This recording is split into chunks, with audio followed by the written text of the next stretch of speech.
We'll call to order the May 27th, 2014 meeting of the Colerain Township Board of Zoning Appeals.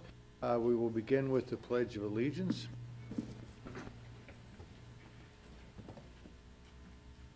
Flag of the United States of America, and to the republic for which it stands, one nation, under God, indivisible, with liberty and justice for all.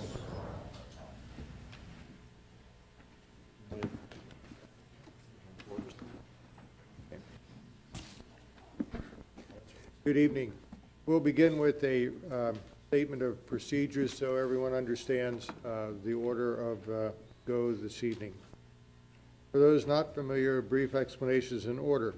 A detailed explanation can be found on the back of your agenda this evening or on the stand as you came in. However, shorter version. The sequence is as follows. Appeals will be heard first. Other business of the board will be heard following the appeals. You're welcome to stay for the entire meeting, but are not required to do so. All who speak or testify before the board will be sworn in.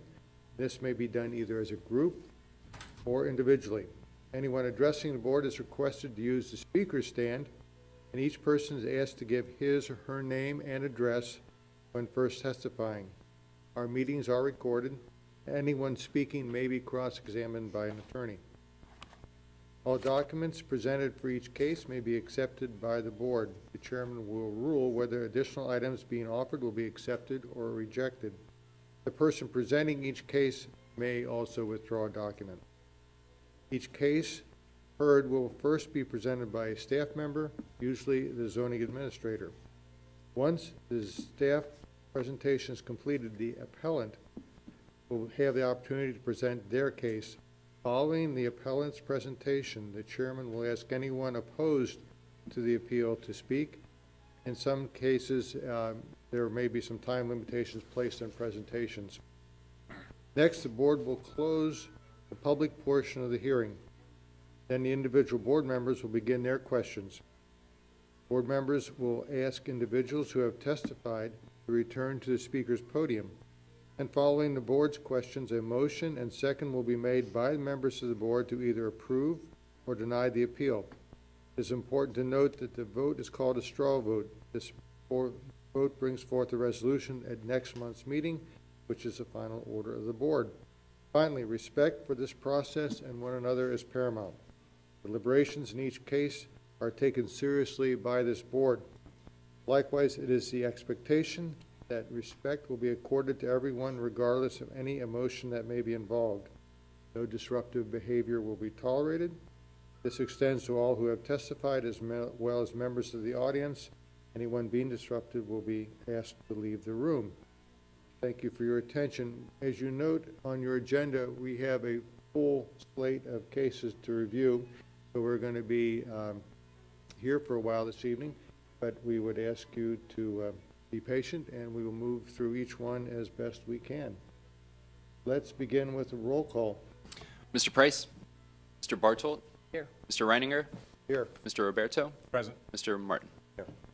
And we have one absent board member, Mr. Price. So at this time, let the records reflect that Mr. Kelly will sit in as an alternate for Mr. Price.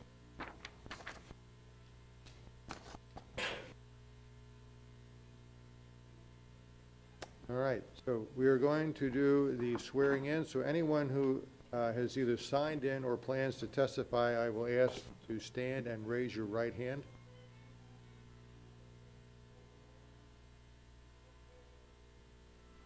Do you swear or affirm that you will tell the truth, the whole truth, and nothing but the truth in matters before the Board of Zoning Appeals? Say I do. Thank you very much. All right, we will begin our first case, which is BZA 2014-11. It's a variance for a side yard setback for carport. And it is location at 2311 Devlin, and in Cincinnati. The applicant is Thomas Stark. So we'll do the staff presentation, please. Thank you, Mr. Chairman. Good evening, everyone. This is a full house tonight, so we'll do our best to work through these. The first case tonight is an appeal for a variance on a residential parcel that the applicant proposes to construct a carport. As you can see, this is Devlin Drive. The parcel is a pie-shaped parcel. The house sits in the middle of the parcel here. The applicant proposes to construct the carport in this red area that you can see on the screen here. So this case is unique in a number of ways. In one way, it's very unique because it's at the very edge of Colerain Township. The parcel boundary, Mr. Stark's parcel boundary, is the boundary for the township. He also owns the parcels to the east, the two parcels to the east, which are located in Springfield Township, including this very irregular parcel that is long and skinny here. Mr. Stark says that while these are in two different townships, that this long skinny parcel is in fact transfers on the deed with the parcel that's in Colerain Township. So Mr. Stark this evening is asking for a variance to extend an attached carport all the way to the property line in order to accommodate his vehicles. The property is located in an R6 residential district, and again is right on the boundary between Springfield Township and Colerain. So findings of fact for this case: the applicant has owned and occupied the property since 1964. The two parcels immediately adjacent to the east are also owned by the applicant and are located in Springfield Township. Directly adjacent to the property's eastern boundary is this irregular parcel we were talking about that is located in Springfield Township, but the applicant notes, as I mentioned, that it was deeded to 2311 Devlin. The irregular parcel has a panhandle that's approximately 3 feet wide at the road. So just to give you some perspective, that is 3 feet right there. The building located at 2295 Devlin is approximately 9.5 feet from the eastern property line. So this building here is about 9.5 feet from this property line. The property would likely yield a reasonable return without the variance. If you look only at the Colerain Township parcel, the proposed addition would extend to the parcel boundary and the township boundary. However, there is an additional 3 feet of property which, according to the property owner, is attached by deed to the 2311 Devlin. Both a 100% and a 70% intrusion into the 10-foot side yard setback are generally considered by the township to be a substantial variance request. The character of the neighborhood, I do not believe, would be substantially altered by the issuance of the variance. Also, in 1964, when the property was purchased by Mr. Stark, the current setbacks were not in effect, and so therefore the owner didn't purchase the property with the knowledge of the zoning restriction. Without a variance, it is unlikely that a structure would be able to be built large enough to cover the building, and that's due to the pie-shaped parcel. So it would be very difficult to construct a carport large enough to accommodate a vehicle without a variance. And if you look only at, oh, there we go. And then finally, the spirit and intent behind the zoning requirement, I don't believe would be observed by granting the variance. The purpose of a setback is to a number of reasons, including fire safety and preserving each individual property owner's ability to enjoy their property without intrusion by their neighbors. So my recommendation on this one, unfortunately, is denial, just because it's a very substantial variance request. It's unprecedented. However, to play devil's advocate, this is a very unusual parcel, and so I leave that deliberation to you all. Thank you. Is Mr. Stark here?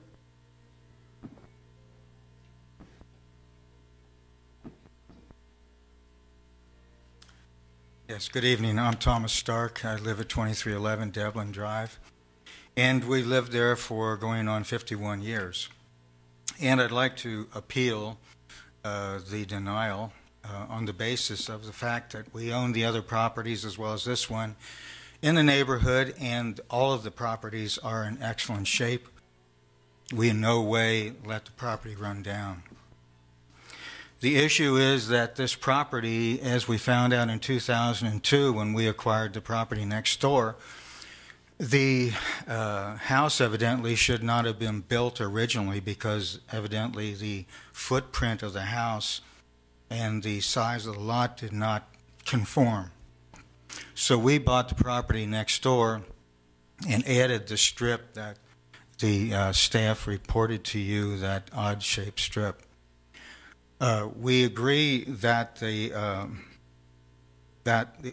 property would, if we do it like we want to do it, would not affect negatively the neighborhood in any way. But we also want to take umbrance to the property number 5. The property would likely be a reasonable return without the variance, because we figure that all the other properties in the neighborhood have garages attached, and this house, we think, as we're getting older, we know that our days are numbered. We would like to get the property to the place where our children, if they have to pass it on, are not going to have any troubles with it. We do not plan on moving. We've been there for 51 years, and as my wife often says, she's going to be cremated and put in the pool. Of course, speaking with all, jocularity. But nonetheless, we have enjoyed living in this property, and we have done everything we could to make it our home, as well as stay there. And we enjoy the neighborhood, and we've tried to be good neighbors. The other point that I would like to point out is that the properties that are immediately to the west are significantly in setback violation. The house right next door to ours to the west, which is property 050, is like 2.8 feet from the property line. That's the one immediately to the left of the west yellow line, or the one to the left on the diagram. The house next to that is its setback is 3.5 feet from the property line, and the one next to that goes back down to about 2.8 feet again from the property line. So I've gone around the neighborhood trying to figure out if at all this would be possible, and I know the staff has to make their recommendation, but at the same time too, we basically have our 51 years of living there. We have the fact that it is an unusual situation, as was pointed out by the staff, and we've tried to deal with that unusual situation by purchasing that house next door and making the whole piece of property conform more to the way it should have been in the beginning. We have no idea what happened in 1951 when the place was built. But anyway, we found out in 2002 that the house was illegal and the swimming pool was illegal. So 2 building permits were granted, one for the house and one for the swimming pool in 1979. So with that being said, we felt like, in being a good neighbor and for all the parties involved, we would do that purchase and get it surveyed and hire a lawyer to get the property deeded over. The only thing was we could not get it, if you will, I don't know what the legal word is, but attached to the property at 2311, because again, one piece of land is in, the strip is in Springfield Township, as your staff has said, and our properties in Colerain Township. And I talked to the people, Mr. Durger at Springfield Township, and he said it's very unlikely, number one, that they would be willing to give up the taxes, that's like $100 and some a year, that go to Springfield Township for that strip of land, nor would he have any interest in talking about the carport. He says because basically that's in Colerain Township, and we're not interested in what the other township does. So with that being said, I think that it's also important that we are also good citizens of Colerain Township, the county, because we have paid our taxes each half year on time, never been late, and I think that speaks in the behalf of what my wife and I are trying to do as citizens of Colerain Township. So I basically want to appeal the denial and have you folks believe that what we propose is doable and will not be any different from what is down the street next to us and a few houses down. Thank you. Thank you. Is there anyone else to speak in favor of this request? Is there anyone speak in opposition to this request? I'll ask for a motion that the public portion testimony be closed. Make the motion. I'll second. All in favor? Aye. Questions from the board? Mr. Roberto? So as I understand it, because we're in two different townships, they cannot make this property one property. Correct. So if they could make this property one property, would that circumvent the variance? No, at that point, they would still be, they would be 3 feet away from the side yard setback. No, even though they would be considered one property? Yes, even with the long skinny piece, if you were to add that to the pie-shaped piece and build the carport as he suggests, you would be 3 feet away from the side yard lot line where 10 feet is required. But if they own both homes and it was one piece of land, Oh, no, there's 3 parcels there, so there's, so that may be the, that's what I'm trying to get at, is if they could actually make that one parcel. all 3 parcels, consolidate all 3 into one. Yeah. Could they then get the? I'm not sure if you can consolidate, can you have 2 primary structures on a single parcel? That's the question, and I would have to research that, but it can't happen. I know it can't happen Yeah. because we're in different townships. Right, that's right. And Yep. so that's part of the dilemma.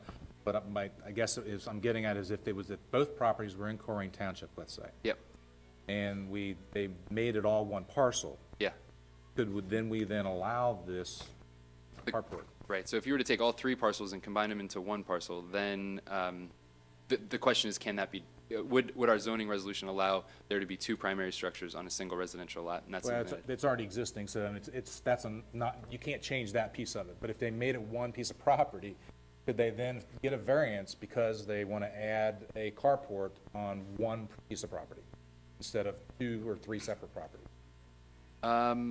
So it would be, there would be no lot line there, Correct, right? So there would be no side yard there. exactly.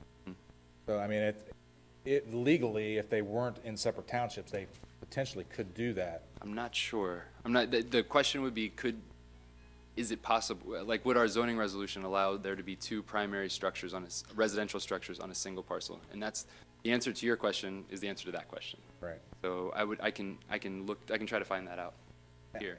I would like that clarity, because if that would be the case, and they legally could do it if they weren't in separate townships, then right now they're in a hardship because they don't have that opportunity because they're in 2 townships. Yep, got it. That's really the only question I have, and we'll let you look that up and let the staff, the other board members ask questions. Okay. Mr. Martin? Well, first of all, I want to compliment you. I think that was one of the better presentations I've received as a board member, so I appreciate that very much. It was very succinct and to the point.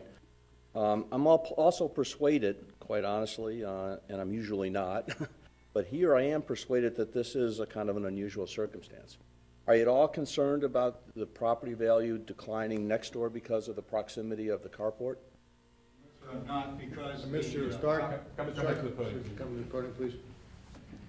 I mean, I'm just trying to get I wish I had I've got a picture in my head. I wish I had a real picture about Right. what it's going to look like. Yeah, we're not concerned with that because actually the separation between the lot line and the east side of the property next door is greater.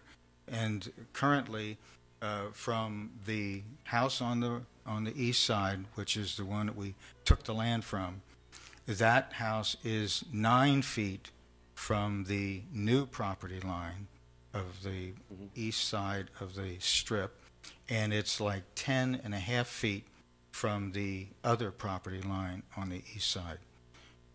And we know that from having both properties surveyed before we did the change. Well, I think I know what Mr. Roberto is getting at, and I don't think you can combine the 2 properties, even if you wanted to. I don't think you would, but Right.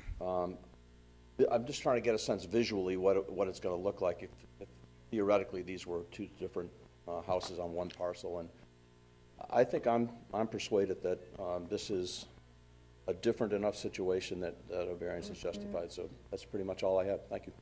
Yeah, thank you. And I do have an answer to your question, Mr. Breto. And In an R5, R6, and R7 district, 2 dwelling units are permitted to be located on a single lot. So in this instance, 2 dwelling units could be.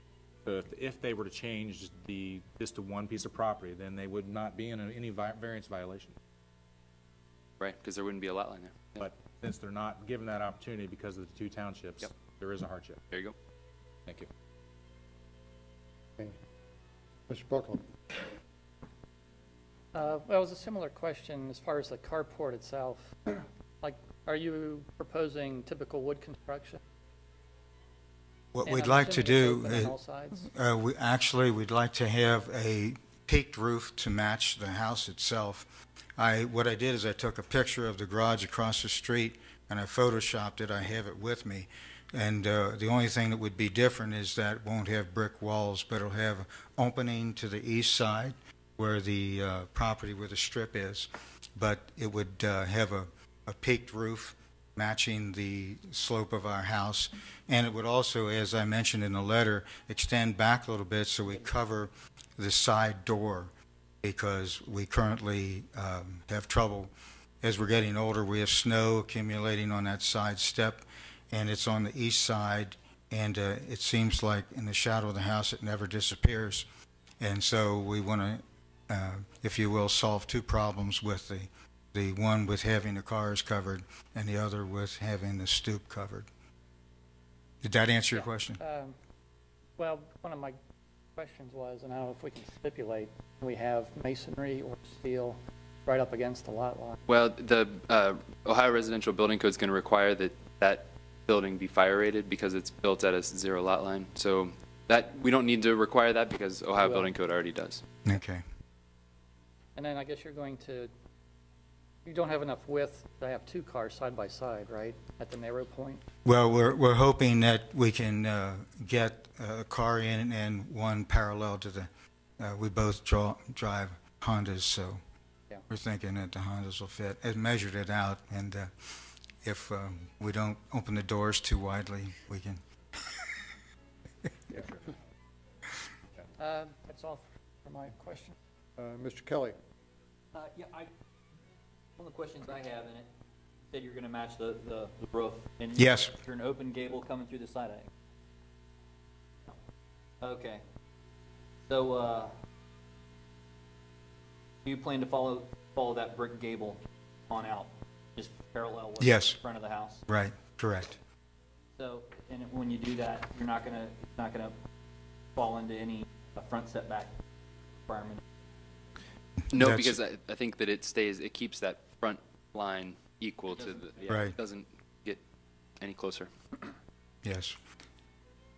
We talked about that, and that's also met in the diagram that we did to make sure that that particular setback was being held. So it does, it's not parallel with the front of the house. Is it like the red line on the drawing? Yes, yes, So it is gonna have a little knuckle. correct.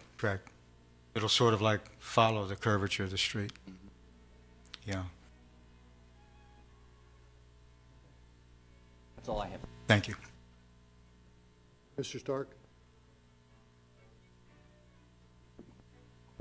I'll express 2 concerns. I think they have probably been addressed by the other board members. Proximity to the other property you own, construction of this carport is, I don't know, not a fire hazard, but it's certainly a concern I had if there is a devastating event that 2 structures are not damaged, 1. Right. There's no answer to that. I think you talked about the fire resistant. Building. Yeah, so building code is going to require that construction material be able to withstand a certain number of hours. I believe it's a 2-hour fire rating. Yeah, it's a 2-hour fire rating at a 0 lot line. If if you have a building that's within 3 feet of the lot line, it has to hold a fire out for 2 hours. And I salute your diligence in determining where the other properties were in their lot lines, but I think probably a lot of that construction preceded the zoning installation, which allowed builders to just build about anything they wanted to build. So what you're asking for us to do is, after the zoning regulations had been in place, to waive that requirement as opposed to the other houses which were built in the 50s or maybe early 60s before the zoning. Right. And I respect that fact, sir. But I just point out the fact that it wouldn't, I was only mentioning that to show that it wouldn't be any different from the other houses in the neighborhood, that it would seek to, if you will, fit in. Okay, Okay. thank you. Any other questions from the board? Then we would have I'll ask for a motion to either approve or deny the request for the variance. I'll move that we approve the variance. Is there a second? Second. Motion has been made and seconded, so an affirmative vote means the variance is approved. Roll call vote, please. Mr. Kelly? Mr. Bartolt? Yes. Mr. Martin? Yes. Mr. Roberto? Yes. And Mr. Reininger? Nay. Thank you. The variance is approved. Thank you very much. I'm going to ask for a 5-minute. Actually, I think that we're good now. Oh, This is you one don't of need a recess. one of the hundreds of benefits of having an incredible co-op student from University of Cincinnati's planning department is that they're Okay. able to do things on the fly. So Very good. Then we'll move to the next case, which is BZA 2006-26, and it's an amendment to Condition 7, which limits the size of vehicles. Location is 8510 Cog Hill, Cincinnati, Ohio. The applicant is Eric Schmidt / Joanne Lurman, and we'll have the staff presentation, please. okay, so this is a rather complicated case. It's been going on for quite some time. It's been back and forth to the Board of Zoning Appeals for quite a while. But the request this evening is simply an amendment to a condition that was placed on an extension of a non-conforming use approval by the Board of Zoning Appeals back in 2006. So let me go over this and please stop me if you want me to clarify anything, because it is kind of it has some twists and turns. So in February of 2006, the applicant, Mr. Schmidt and Ms. Lurman, applied for and were denied an appeal for an expansion of non-conforming use. Then in, wait a minute, that noise threw me off there. All right, then later in 2006, the applicant applied for and was approved an extension of a non-conforming use to operate his business, which is Playground Equipment Services. They go around the country and develop very nice playgrounds, and they have quite the business. So it was approved, though, with a number of conditions. And since that time of that approval, the conditions have not been met. And over the course of the intervening years between 2006 and now, our department has spent quite a bit of time, my predecessor and others in the department that aren't here anymore spent quite a bit of time trying to get this property into compliance. At one point in 2010, the applicant came back to the BZA to ask again for an extension of a non-conforming use. That was denied in 2010. I started in 2012, and it was one of the first things that came across my desk was how are we going to deal with this? So I went out, found the issues on the property, those issues that had not been addressed, sent a letter in December of 2012, and said, here's how you're not complying with our zoning resolution. Here are the 7 things that need to be done in order to come into compliance with the zoning resolution, and it needs to be done by February 1st of 2013. We didn't receive the information requested, and so on June 6th of 2013, the township filed a complaint in the Court of Common Pleas asking for an injunction preventing the owners from violating the zoning resolution. This litigation is currently ongoing, and it's sort of pending the outcome of tonight. That's going to inform at least how that court case continues. So to date, the applicant has been asked for but has not provided a parking plan demonstrating compliance with Article 13 of the zoning resolution. The applicant asserts that there's no outdoor lighting on the site and therefore no need for a lighting plan. No evidence has been presented that the dumpster is fully screened. However, I've driven past it and I've seen that screening has been installed. The applicant has not provided a landscaping plan demonstrating compliance with Article 14 of the zoning resolution. Evidence has been presented by neighboring property owners that outside storage continues to exceed the one Bobcat and one trailer that was required by the Board of Zoning Appeals in 2006. And evidence has also been presented that vehicles larger than a pickup truck continue to be driven on the property.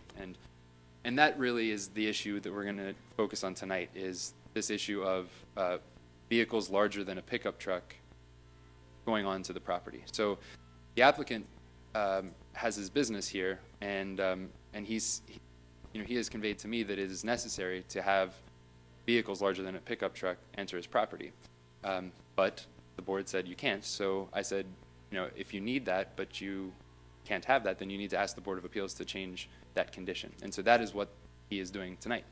Now, the other issue that's raised with that particular condition is, what is a pickup truck, right? So that's a pretty squishy word, and it's hard to enforce. So what I'm trying to do this evening also is get a better, more descriptive set of language that can be used to enforce this condition. The applicant's attorney proposed some language, and I proposed some language also. But let's take a look at the site real quick. This is the property here with the flag lot. It's another very, very unique property. I don't think you're going to find another one like this in Colerain Township. We've got Ronald Reagan going to the north of the property. This is a lake that was filled in when Ronald Reagan went through. To enter the property, you come in off of Cheviot. You take a left on Oak Knoll. You go east on Oak Knoll, and then north on Cog Hill. And then at the end of the road, you travel down this driveway, which is owned by Linda and Mike McCarthy in this house here, and so therein is a large part of the problem, is that you're traversing over a resident's driveway in order to get to your commercial, higher intensity commercial property, and that really has caused some issues. And to be completely frank, these are the type of issues that zoning resolutions are intended to prevent. So, but this is a non-conforming use in a residential district. So that's why it's being dealt with in this way. That's why it's coming to you this evening. So as you can see, it's located completely within the R6 district and is a non-conforming use. So the findings are that, and I wanted to fully incorporate as findings this evening the factual allegations that are presented in our complaint. So that complaint is attached to the staff report. It was numerous, and I just wanted to include that in the staff findings. The second one is that the language suggested by the applicant to replace the existing language in condition 7 of the BZA case that we're talking about I don't believe is in keeping with the spirit and intent of the zoning resolution. So my recommendation is to approve this modification to condition 7 of the BZA case 2006-26 that uses the following language. Owners and occupants shall not store or operate vehicles or cause vehicles to be operated upon the premises which, number 1, require the operator to have a CDL, number 2, has more than 2 axles, number 3, is larger than a medium-duty Class 4 vehicle as defined by U.S. Department of Transportation. And this is something this is where I'm trying to get to, what exactly is allowed on this property, because pickup truck is vague. Examples of that type of vehicle is like a Ford F-450 or a Dodge Ram 4500 or a GMC 4500. I'm suggesting that the motor vehicle limitation is intended to restrict commercial motor vehicles operated by people other than the owners or occupants of Cog Hill, with the exception of trash and sanitation, because you have to get your trash picked up and you have to get the septic system pumped out. Snow and ice removal, of course, fire and public safety vehicles, public utility vehicles. Those are the types of vehicles that I do believe absolutely should have access to this this property. And on this point, the applicant's attorney also brought up before the meeting that perhaps what about parcel delivery services? And I think that makes sense, because a parcel delivery truck is generally less than 2 axles, and we're talking about a FedEx truck here. What we're trying to prevent is massive, palletized product being brought in on big box trucks or trailers and traveling through that residential district. So owners or occupants, as a definition, would include agents, servants, employees, and subcontractors of the owner or occupants. And then Further, as a condition of approval, the applicant must submit all information, all documentation and plans to our department by August 1st, 2014. That gives about 60 days to complete the parking plan, the landscaping plan, et cetera, that was required back in 2006 and still has not been produced. Thank you. The applicant here. Yeah, just a moment.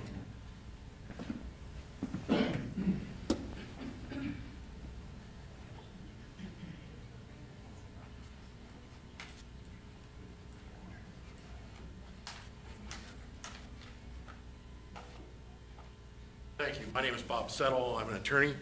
I represent the occupant, Mr. Schmidt, and the playground company, and the owner, Joanne Lerman, both of who are here today.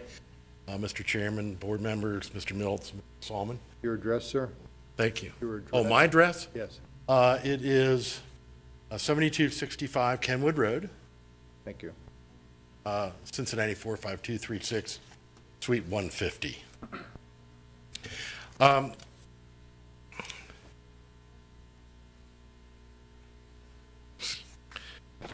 just want to, I know there are a number of people here that are concerned about this.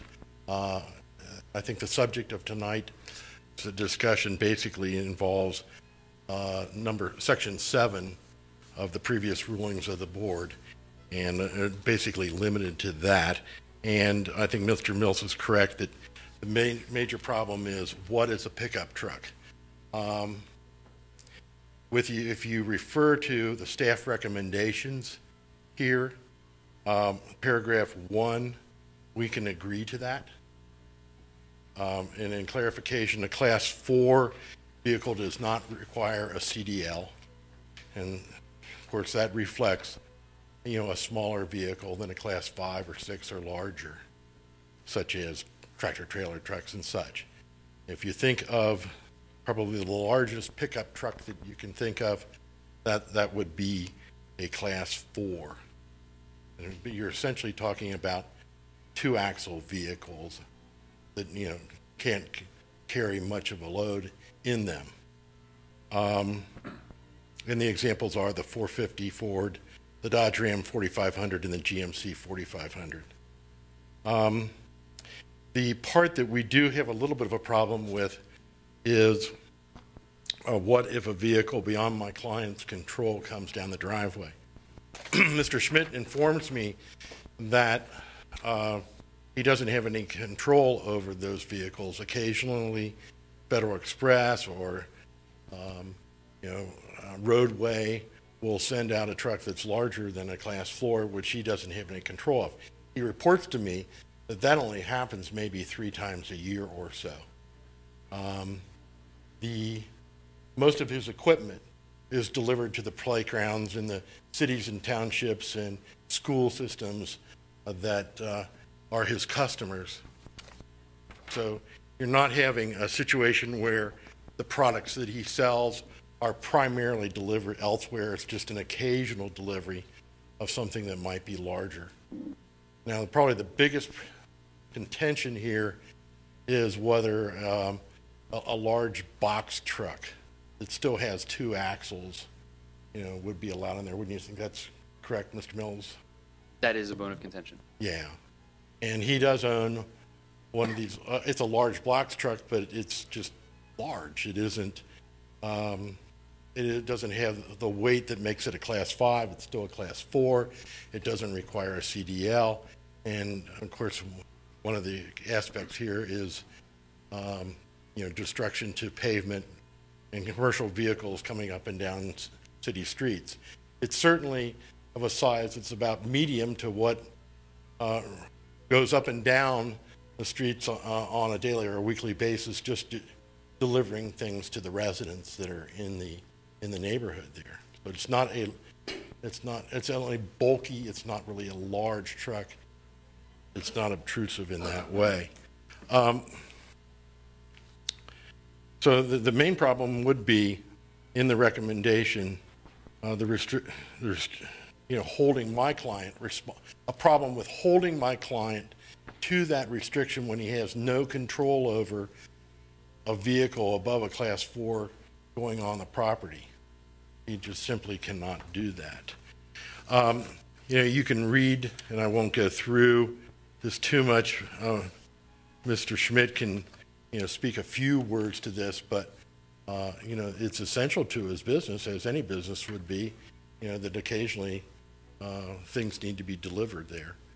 And, you know, if it's too much of a restriction, and you would destroy the commercial value of the property, and would be a constructive taking of the property by the township, which we don't want to get into that situation. This would, it appears, if you pass this and allow the recommendation of the trustees with a modification, I mean, of Mr. Mills, with a modification of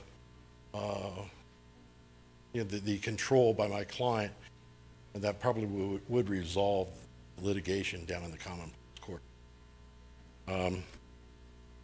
Mr. Schmidt?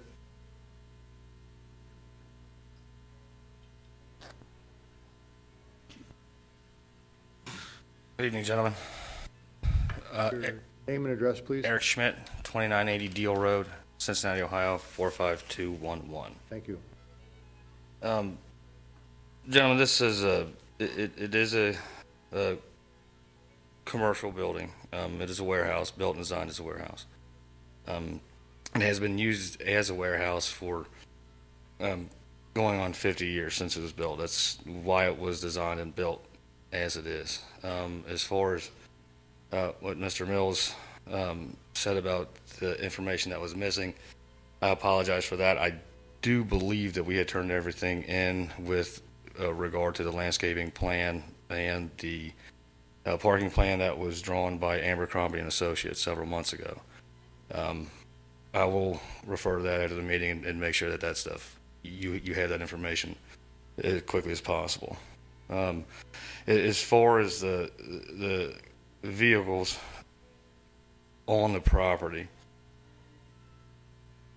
we have a separate property in Green Township, over off of Bridgetown Road. That's where, if we get deliveries, large-scale deliveries coming on semis, that's where they get unloaded and stored at. This warehouse is for the crews' materials that they would need to take to a site, which, if you look at a playground like any of the playgrounds in Colerain, we've done several of them. Those materials get delivered to those sites, and we unload them at those sites. There are smaller sites in certain site conditions where we bring material with us. That is bad goods, mostly can fit into a Sprinter van. On occasion, there's a box truck that we would need to use to take some of the material there. That material is stored at that particular warehouse because the gentlemen are taking them and taking them to the site. It's not a common occurrence. The deliveries are taken off-site at a different facility. We don't bring 53-footers in there. We don't bring roadway in there. They show up occasionally with the wrong address. We send them over and get them unloaded. It has happened.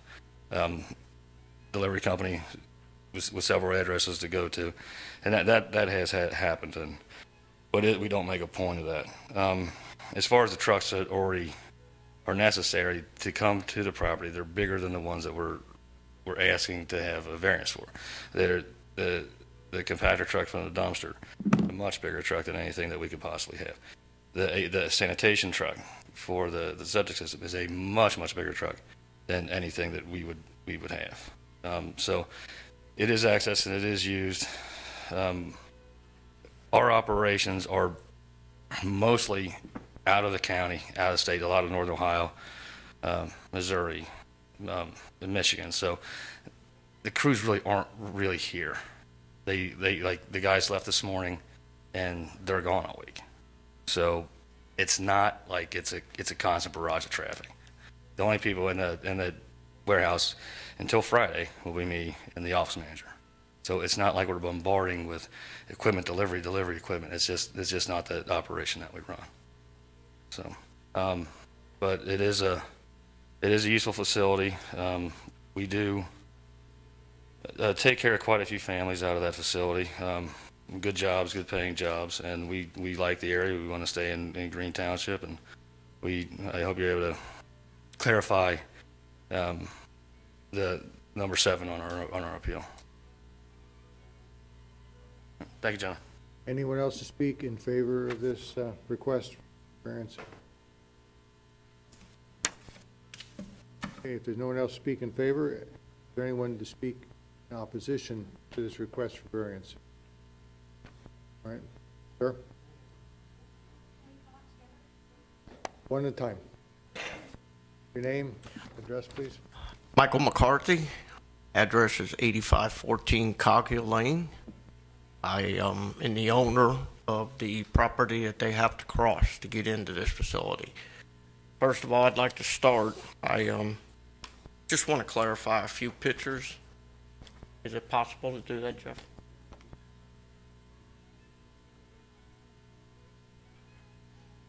We're not going to go through all of them.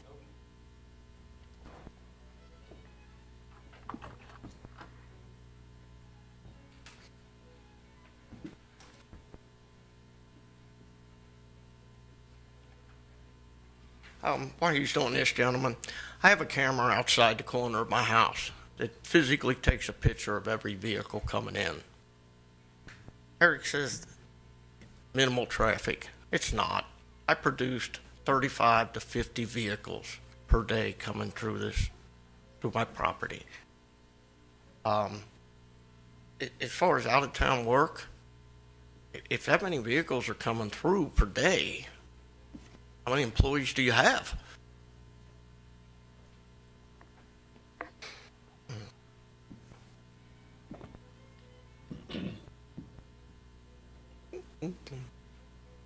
Easy.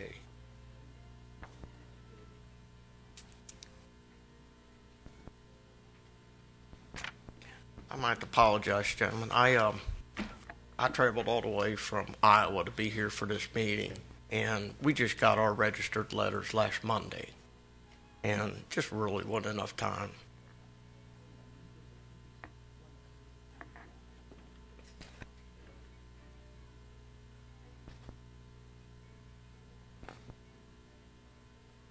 While we're waiting for, I assume we're waiting for photographs to come Yes. up?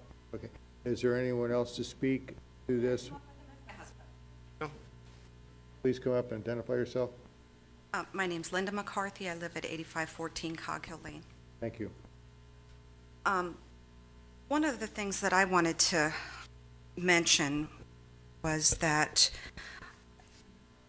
the attorney had mentioned that this would be a hardship for the owners of the property if they weren't allowed to have these kinds of vehicles back there.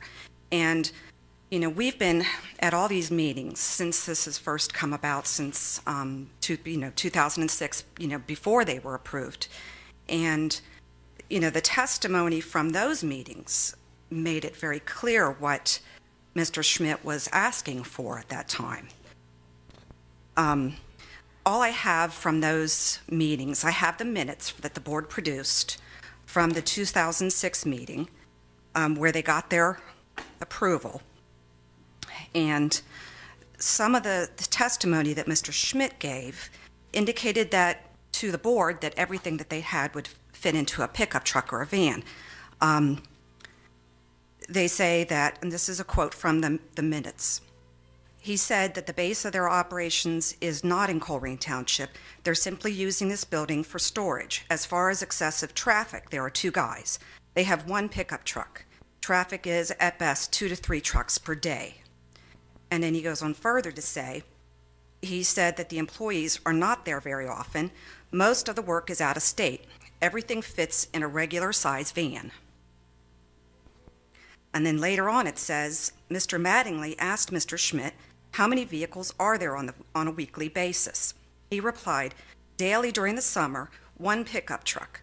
Mr. Mattingly asked Mr. Schmidt if there are going to be any semi-trucks, and he said no. So based on this testimony, the board believed that the business could operate with residential pickup trucks. That's what they were approved for. So I think that that's critical if you look back at what the original board, when they had all the evidence in front of them, were looking at. Do you want Go ahead and show your pictures. Again, Michael McCarthy. I would just like to say I have 18 years in specialized heavy hauling of vehicles, machinery, and my particular division hauls wind turbines. That's what we're doing out in Iowa. The cells for the wind turbines and the blades. This first picture, I'd like to say, I agree. That is a pickup truck. Just a moment of protocol. We're going to have to admit these as evidence, and so it'll become part of the documentation. The hard copies will go with the file. Yes, Mr. McCarthy emailed these images to me and asked me to provide them to you, and I figured instead of having just paper, we'd put them up there so we could all take a look at them. I can get you a paper copy, no problem. Okay. So they are admitted as evidence. Yes. Okay, thank you. Number one, I'd like to consider this a pickup truck. Which one's it? Right click. Again, a pickup truck. Now this would be a van, but if the DOT stopped that, that would be considered a combination vehicle. It requires a tag on the van, a tag and registration for the trailer. That's what they're considering a van. Now, I don't know how to zoom in. This particular truck, although it does not need a CDL, it does have a U.S. Department of Transportation sticker on the side of it. It does fall under the conditions of the federal motor carrier. It does, at any time, can be stopped, weighed, and safety checked. It does require a 3-month safety inspection on that particular vehicle due to the fact that it has the DOT sticker on it. Again, it doesn't look like a pickup truck. It's also a combination vehicle. That would be considered a stake body. Requires 2 plates, one on the trailer, one on the truck. Now, he said they don't actually haul a lot of stuff out of here. Again, gentlemen, I produced picture after picture, 5 years of pictures. That's what I see every day. In, out, in, out, in, out. Again, stake body. Now, the reason I took this picture, it's a combination vehicle. Pickup truck, kind of looks like a flatbed to me with a trailer, combination vehicle. If you notice, its front tires are on the opposite side of the street to make it in to the driveway. If you notice the pole on the corner, if somebody parks, one of our residents parks, has a party, parks there, they have to hit the pole to get in. Again, that's what they're calling snow removal. What that is a salt shaker on the back of the truck. Again, the stake body. Again, a salt shaker. Although the cab's a pickup truck, it doesn't require a CDL license. Again, there's no snow on the ground. Why does that vehicle have to come in 4 or 5 times a day? Another combination, flatbed, combination vehicle. Again, we have seen trucks come in. That particular truck is sitting in the back of the parking lot with no engine in it. They come in, they come out, in, out. Tow it in, tow it out. Okay, this is just a picture showing the size of the vehicle for the septic tank, which is basically a holding tank. See, notice how close he has to get to the pole to make the turn? His front tires are touching basically the west side. Sometimes these vehicles have to go up in that yard. The reason those rocks are there is because the vehicle and the size of the vehicles they're bringing in run through the front of my yard. At the last hearing, I came and I said, with the amount of vehicles and the weight that they're bringing in here, they are going to destroy a residential driveway. Now, Mr. Smith's going to tell you he was going to fix that. He was going to be neighborly and fix that. I stopped him. He brought in a dump truck capable of 80,000 pounds to fill that hole. I stopped him. The only reason he was going to fix that hole is because he had an inspection tomorrow. So I got to live with it for 7 months, but I got an inspection tomorrow. We got to clean the driveway up. Again, there's a 3-inch rut through that pothole. This is my property. If you notice in the map here, they own 15 feet from the center of the street to the back of that building. 15 feet. I can get a pickup truck at 15 feet. Again, this is just showing further down the driveway the ruts, that the amount of traffic and the weight that's coming through. 1.5 inches. Now that's on both tracks, gentlemen. The second red dot is legally their easement. They do not have an easement from the front street. That second red dot starts their easement 150 feet down my property. Again, that's showing from the opposite direction. From the end of that fence post, they own 7 feet of that blacktop to that point right there.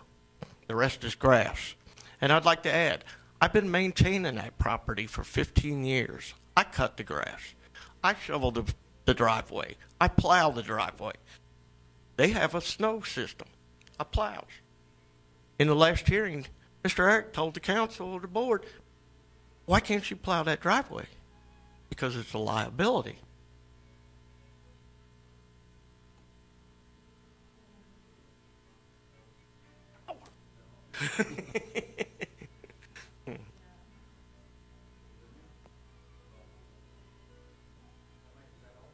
I think there's 2 or 3 more. Yeah, okay, that is it. The file was too big to send to you. That's all I have to say on that. If you look, they have no control over commercial vehicles. I understand they could probably get a smaller dumpster. All right. In the past, Bob Cavanaugh leased that building. He had a dumpster a quarter of the size. And 10 years ago, Rumpke didn't have trucks that they have nowadays. They were half the size. They only carried half the weight.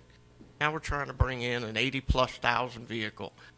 Now, when this vehicle comes in, somebody threw oil or hydraulic oil in another dumpster.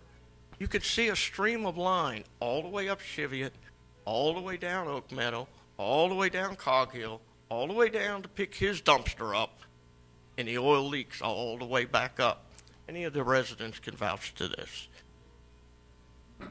As far as commercial vehicles, in my opinion, gentlemen, all you're doing is opening the door. Okay?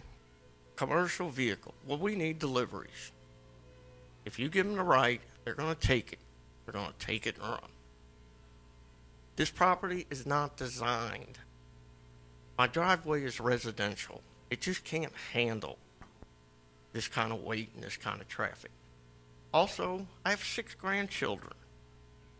I would like to use my whole yard instead of stopping, putting cones out in the middle of the driveway, because one of my grandchildren took off that way. Again, the neighbors have children, and these vehicles come down the street. They also treat my driveway like I have no say whatsoever on this driveway. I have 5-mile-an-hour speed limit set up. I have a stop sign set up at the easement. Nobody does. He ain't looking. Friday evening, you're coming home from work. You want to get home to your wife, your girlfriend. You're going to do 25 to 30 miles an hour up and down that driveway. It's 250 feet long. You can get up some speed, and it is on a downhill slope. I ask you, gentlemen, consider the neighbors, not just one party. Consider the neighbors that have to put up with this. Thank you. Thank you. One other, Linda McCarthy again. There was a couple things throughout the information that the attorney presented in his request and application. they pretty much admit that they've been bringing in these vehicles that are under their description that they've, below the commercial driver's license. So what they're really looking for, I think, is clarification that this has been okay all along, so that their current lawsuit will kind of go away, because if we admit that this is okay, then that all kind of goes away. Then there's not a problem with condition number 7. Then all this traffic was okay. The board would have been fine with this in 2006 when they gave them their first permit. I know that what's going to end up happening, regardless of what happens here, is they're going to talk about the hardship this is causing, and their inability to use their commercial property. And I think that if you really look back at how this all has progressed over the years and how they got their foot in the door, and they knew what the rules were at that time, and if they weren't able to operate under those conditions, then why did they stick around all this time? Why are they still doing this? And I think I know the answer to that. I think it's because they can really make a lot of extra money by having some cheaper rents back in this neighborhood, where they don't have to be out on Colerain Avenue paying, big-time commercial rates. And they've done really well over, times when a lot of businesses have not done so well over the past, with the recession and everything. So, I think that's why they're sticking it out. They've been able to get away with it for a long time. Mr. Mills has really, trying to enforce what the township wants, and we appreciate that. We don't have too many problems with a lot of your recommendations. I think they're a lot more reasonable than, it'd be nice to have some more clarification on these trailers. Those trailers are hauling an awful lot, and they rattle, they're noisy, and they'll say, they're going to come up and say, well, they live right next to Ronald Reagan Highway. How can they complain about the noise? Well, it's just a totally different kind of noise. It's a white noise that blends into the background with the cars going down the highway. Every once in a while you'll get a truck will hit a pothole, but these guys, I can hear them at the corner of Oak Meadow and Cog Hill. I can hear their diesel engines, their trailers rattling, hitting the potholes, bumping, coming around. I know when they're coming. So, it's a real hardship for the neighborhood. So I'm done. Thank you very much. Thank you. Anyone else to speak in opposition to this justification for variance?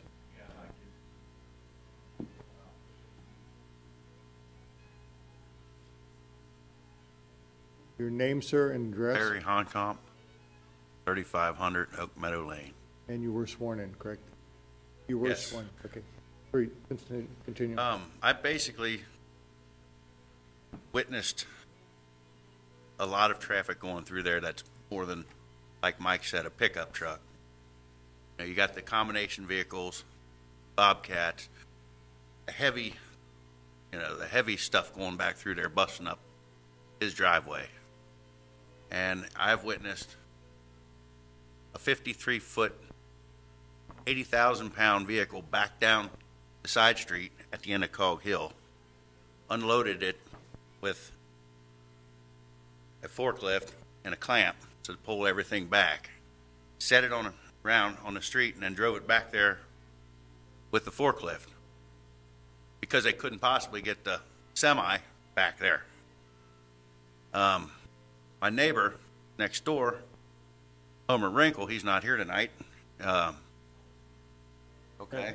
I was on vacation, and another time, it was in June, a 53-foot semi, 80,000-pound vehicle, backs down Oak Meadow, didn't go down Cog Hill, stopped in front of our house, which is next to Wrinkle's, so it took up our house all the way up to his driveway, and he came out and asked the guy unloading, said, is there a problem? He said, yes, this is a neighborhood.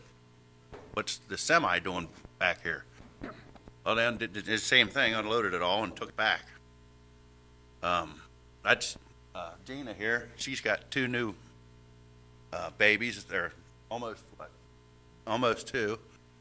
And you know how that is. If you pick up a garden hose, they see something take off running. We don't need nothing more than a pickup truck coming through there, and there's enough of them.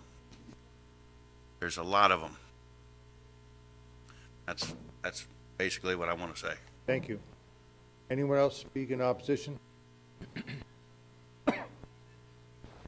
My My name is Regina Menninger. I live at 3498 Oak Meadow Lane. I don't really have much to say. I'm newer to the neighborhood, but I kind of have been briefed on it. And I just want to reiterate what they've said about multiple trucks at all hours of the day and evening coming through that side street, Cog Hill, right there. It's not just in the morning, in the afternoon. They are coming through straight till 9:30, 10 o'clock at night. They are loud. They have trailers. They're the big box vans that you see, the big trucks with the diesel engines. They are loud. I have 19-month-old boys. We play out in that street. I really do not need anything bigger coming down for fear that one of my kids gets loose and something bigger than a pickup truck cannot stop. That's all. Thank you. Anyone else to speak in opposition? Please.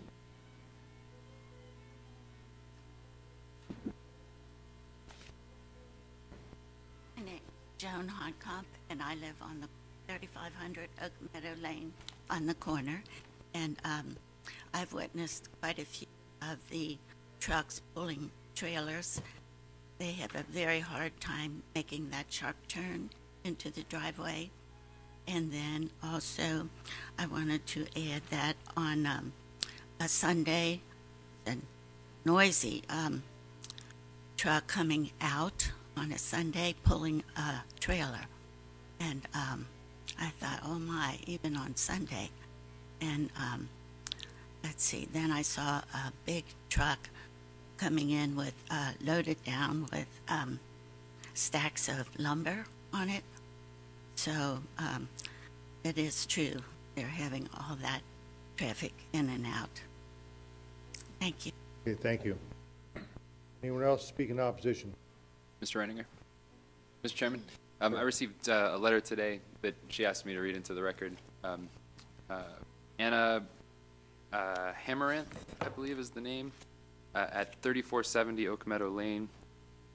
Dear Mr. Mills, I have lived in my home over 50 years, and with my husband until he died in 1996. We bought this residential property because of its beauty, a great place to raise sons, good schools, church, etc. Then along came zoning.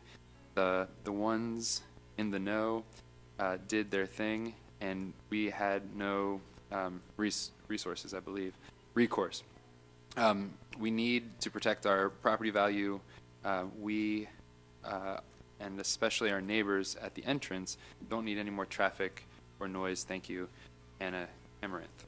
And I received an email from Mr. and Mrs. Homer Wrinkle at 3512 Oak Meadow Lane. Dear Mr. Mills, Mr. Eric Schmidt is in violation of multiple zoning regulations at 8510 Cog Hill Lane, Colerain Township. Even though our neighbors, Mr. and Mrs. Michael and Linda McCarthy, had filed complaints with your office, Mr. Schmidt continues to violate zoning regulations. As residents of this same address in Colerain Township for 60 years, we ask that Mr. Schmidt be required to follow the same zoning regulations that the rest of Colerain Township residents are required to follow. Sincerely, Mr. and Mrs. Homer Wrinkle.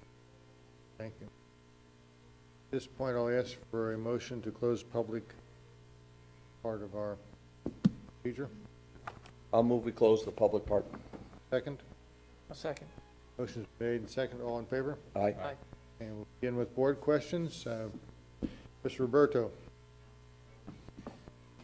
I guess this is for staff. I mean, we're looking to just kind of button up the zoning language so that it would define what a pickup truck is. Is that what the intent of this? Well, yeah, so, I mean, so, you know, that's it very narrowly, yes. Okay, and denying or approving, or we're denying the change would basically leave the zoning as it was written previously, or approve would be on the recommendation of what you've stated. Right, and it's not the zoning so much as it's the conditions of the expansion of the nonconforming use. So that's a nonconforming use. They asked to expand it. It was approved with conditions, and those conditions have not been followed. So that's where we're at tonight. And to clarify, as one part of those conditions that haven't been followed is the pickup truck issue. So that's where we're at. Okay, so I guess I want some clarity as to what we're actually voting on this evening as far as changing the language. It would be modifying condition 7 of BZA resolution 2006-26 and changing it from the language which is, Pickup truck. yeah, pickup truck, and to, Okay, and let's say as a board, we do that. okay, Then what does the owner, I mean, what happens after that point if he continues to use the trailers and the trucks that are beyond those scopes? then we go through the enforcement process, which is we cite them, issue a notice of violation, and then cite them to court, just like we did. Right. That's all the questions I have. Mr. Martin? Well, I'm very concerned.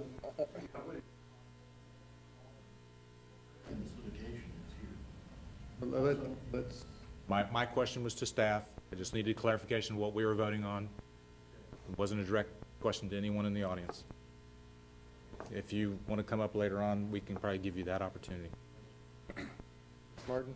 Well, I start with the premise, as I alluded to during the first hearing, that somebody that comes in good faith seems to me gets benefit of the doubt. And not to take anything away from your presentation, sir, but I think you've been handed a bunch of lemonade here. You've got a lot of pictures that show contrary statements, or that show that the statements made by the applicant here are contrary to the facts. And that troubles me greatly. It also troubles me greatly, and I think this is what Mr. Roberto, I think, was alluding to, that I'd like to go further. I think we have a situation where in 2006, I was not on the board then, if I had voted to approve the extension of the conditional use, I would have restricted it to pickup trucks. That was done, and it has not been abided by, as the pictures pretty clearly show.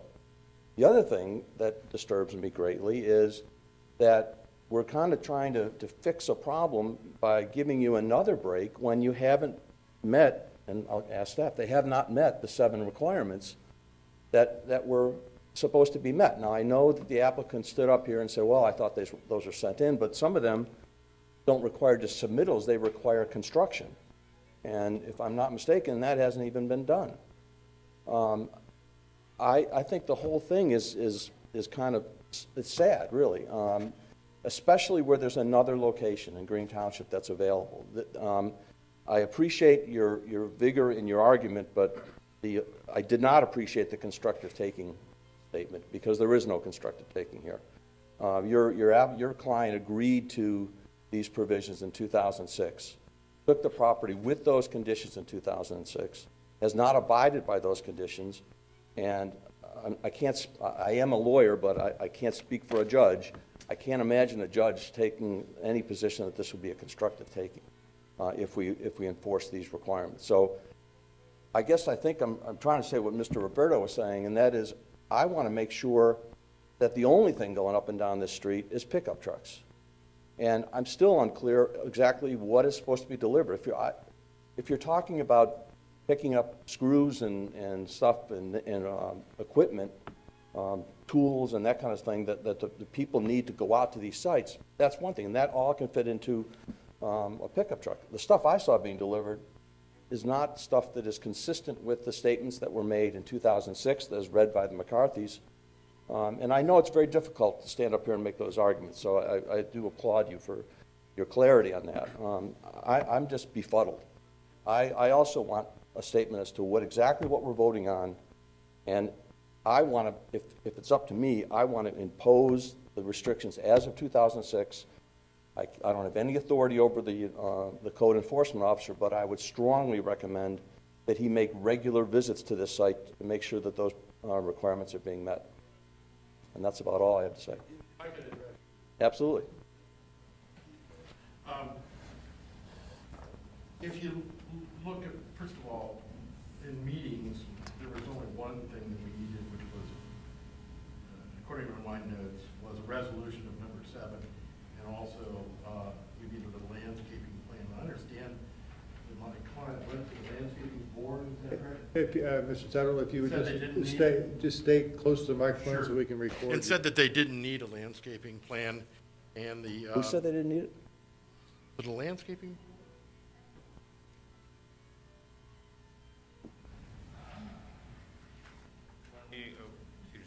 When I originally applied for the non-conforming use, Township landscaping plan noted that there was no, they had no recommendation.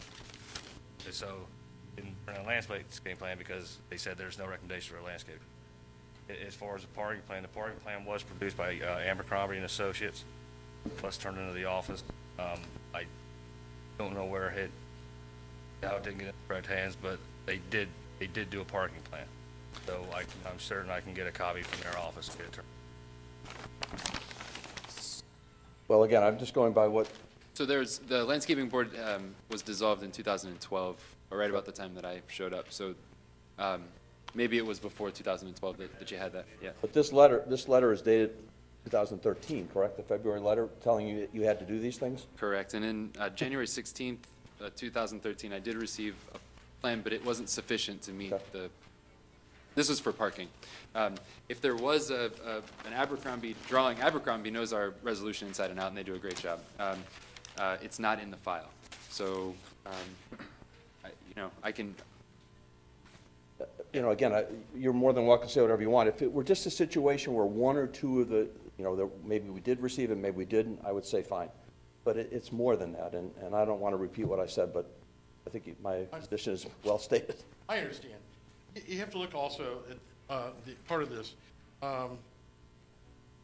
The prior resolution also allowed one trailer and one Bobcat to be, which means the Bobcat's going to be towed in and out. If you really looked at the pictures that were up on the screen, there was a picture of a larger vehicle, which was a tow truck, which I don't believe was my client's truck, and then there were other trucks there that were a septic truck. I mean, septic trucks are going to ply the roads no matter whether my client's there or not. Even if that property didn't exist, there would be, police, fire, snow, much larger trucks plying Cog Hill Drive at all times. Okay, well, I don't think we need to go back and have the record read, but the clear impression I had from when your client testified was that one or two or three trucks are up and down this road a day. I think that's the impression. I think that was an accurate impression that I got from hearing what your client said. I think he said that on some days there were many workers who would come there and then they would go out of town for a week. On most days that there was very little traffic. Okay, but then I hear from the people that live in the area that it's much greater than that. Not a question of 8 or 9, but much greater than that on a daily basis. I understand that, but that's an issue of volume of traffic, not the size of the vehicle. I mean, the issue here is the size of the vehicle that goes up and down that lane, not the volume of traffic. I mean, this building has been a commercial building there on that property. I agree with you, except for the fact that your client was the one that put forth the reason that they should get this approval is the volume. So they brought up the volume, I didn't. And all I'm suggesting is that he left us with an impression that I don't think is accurate based upon the pictures. And it goes back to what I said at the outset. If somebody comes here in good faith, exhibiting good faith, does everything that's physically possible to do what they can do to make the situation better, I'd like to give them a break. I don't see that here. Okay. I respect your opinion. Okay. Another thing about your opinion that I might not agree about. Okay. Is we've got a case in front of the Common Pleas Court for an injunction to stop doing this conduct, and some of it's just reasonable. But if this issue is not clarified and it remains the same, there's going to be a change in that to argue that there was a constructive taking of the building. We can agree to disagree. If you got an industrial building that's a warehouse and you say, you can't bring anything in and out of there. Not what we're saying. Well, but if you do, that could be the consequence. Of course, but that's not what we're saying, and that's not what your client agreed to in 2006. Well, no, we're asking for a clarification of what in 2006. We're trying to solve a problem here. Well, I don't want to maybe your counsel can enlighten you on that, but I don't think anybody wants this litigation to take on a life of its own with these issues. And again, the pictures don't show volume. Thank you. Barthold? Well, I'm still, one question, Mr. Mills, I don't know if you can answer. The whole issue of the driveway, is it an easement or is it strictly a nicety that they're allowing? My understanding is it's an easement because I have a feeling that if they had their druthers, they would not be allowed. Yeah. And does the applicant in any way have to help pay for the maintenance of that driveway? I'm not privy to the easement agreement. So if, My client showed up with a truck full of asphalt, my client showed up with a truck full of asphalt, I think on a Saturday, tried to repave the whole driveway, and Mr. McCarthy ran him off. There's a real history of Mr. McCarthy interfering with my client's business and, you know, doing things like, why would he run off somebody that's trying to fix the whole driveway? I mean, so is the maintenance of the driveway more of a legal issue that's not part of a zoning issue? One at a time. You know, it's not right now, but it could become a zoning issue because we have property maintenance regulations. And I mean, if you're, just like in any property in Colerain Township, if your property isn't well maintained and doesn't meet our property maintenance resolution requirements, then you could be cited for violation of that. Okay. Thank you. The question, follow-up question? Well, I guess I was also curious, if we do vote for your staff recommendation, I'm curious if the adjacent property owners are in agreement with your recommendation. And to be clear, my recommendation is an attempt to clarify what a pickup truck is, so that for better enforcement. Okay. Mr. Kelly? How long? Come on, Joanne.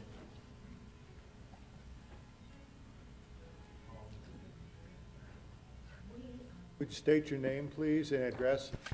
Joanne Lorman, 3255 Clayman Road. And we have owned the property almost 40 years.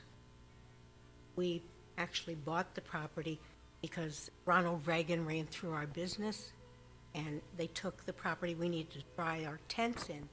So we had to bring our trucks over there, and they were big trucks because we owned a rental company, to dry the canvas in the building. So originally, that's what it was bought for, and we never had any problems. We had big trucks. It was Aline Renz, and that's what we bought it for. Is there another entrance to the property prior No, to that? no. But, you know, we never would have bought it if we wouldn't have been able to take our equipment in there to dry canvas. And that's what it was for. We pulleyed it up to the ceilings to dry it. What kind of trucks were those? Uh, Like flatbed trucks or? Tent trucks, all tents Like and, big box trucks? Whatever you- big, they were big trucks with, trucks. yeah, because the canvas, you know, we did like, the tennis tournaments. I mean, how big are those tents? Okay. They were huge. So originally, that's what we bought it for. That's what we used it for, you know. And then when did the business change? We sold it 21 years ago. And we had, let's see, you know, metal worker or some sort in there. Machine shop. And we had two machine shops, actually, New machine shop? one after the, The business currently there, it's been there how long? 9 years. We were there, I believe, before Mr. McCarthy. Not this business, but with our other business. All the questions I have, thank you. Thank you. Be very clear one more time. I want to make sure we are voting on staff recommendations listed on your submittal, Mills. Yes, so my recommendation, so the action that's being sought this evening is a modification to a condition of an existing BZA case. Okay? And the modification that I was proposing is the language that is in the staff report. And in addition to that, the requirement that all of the other conditions be met by August 1st, 2014, which gives the applicant 60 days, approximately. Mr. Chairman? Sure. Going back, I think it was Mr. Barlow wanted to know about the resident's position on the situation here. What is your position, Mr. McCarthy, for example, about the amended language. Have you seen it? A one-ton pickup truck's a little bit, but, you know, they came in saying pickup truck. It was not clarified. How many? How many? Well, that's interesting you say that, because what I wanted to ask staff was, what if we put a weight limit on the size of the trucks and a frequency limit of no more than, and I know that's difficult to enforce, although Mr. McCarthy does have a camera, and the applicant is now aware of that fact. Oh, they're aware. So what if we put a weight limit and a frequency limit? So modifying your language slightly. So that is something that you could do. The difficulty is I don't have a scale that big, and we don't have, you know what I mean? Like, I don't know.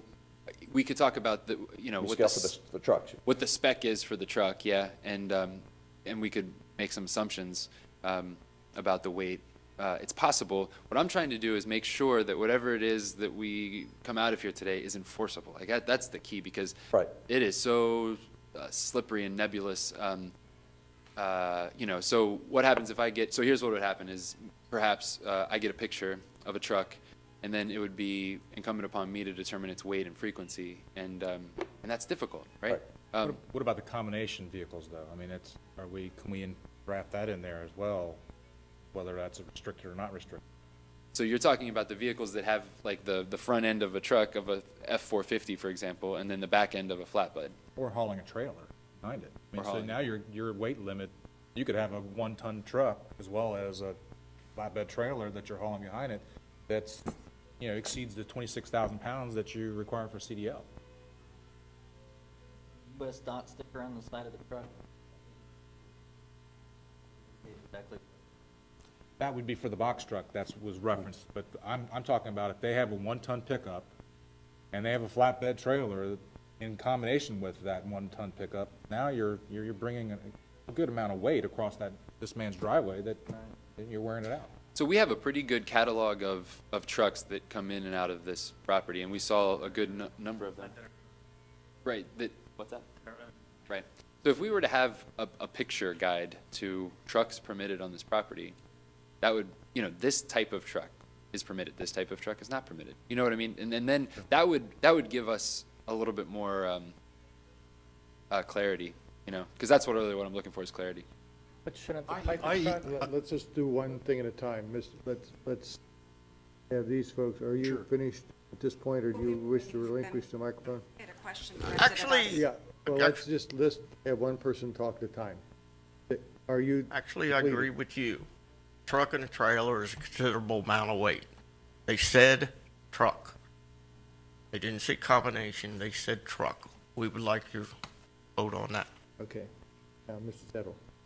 Thank you. Yeah. Yes, I emailed Mr. Mills. Basically, it was over time because they didn't come in. They came in over a period of weeks of all the trucks that they do and use on that property at this time. Now,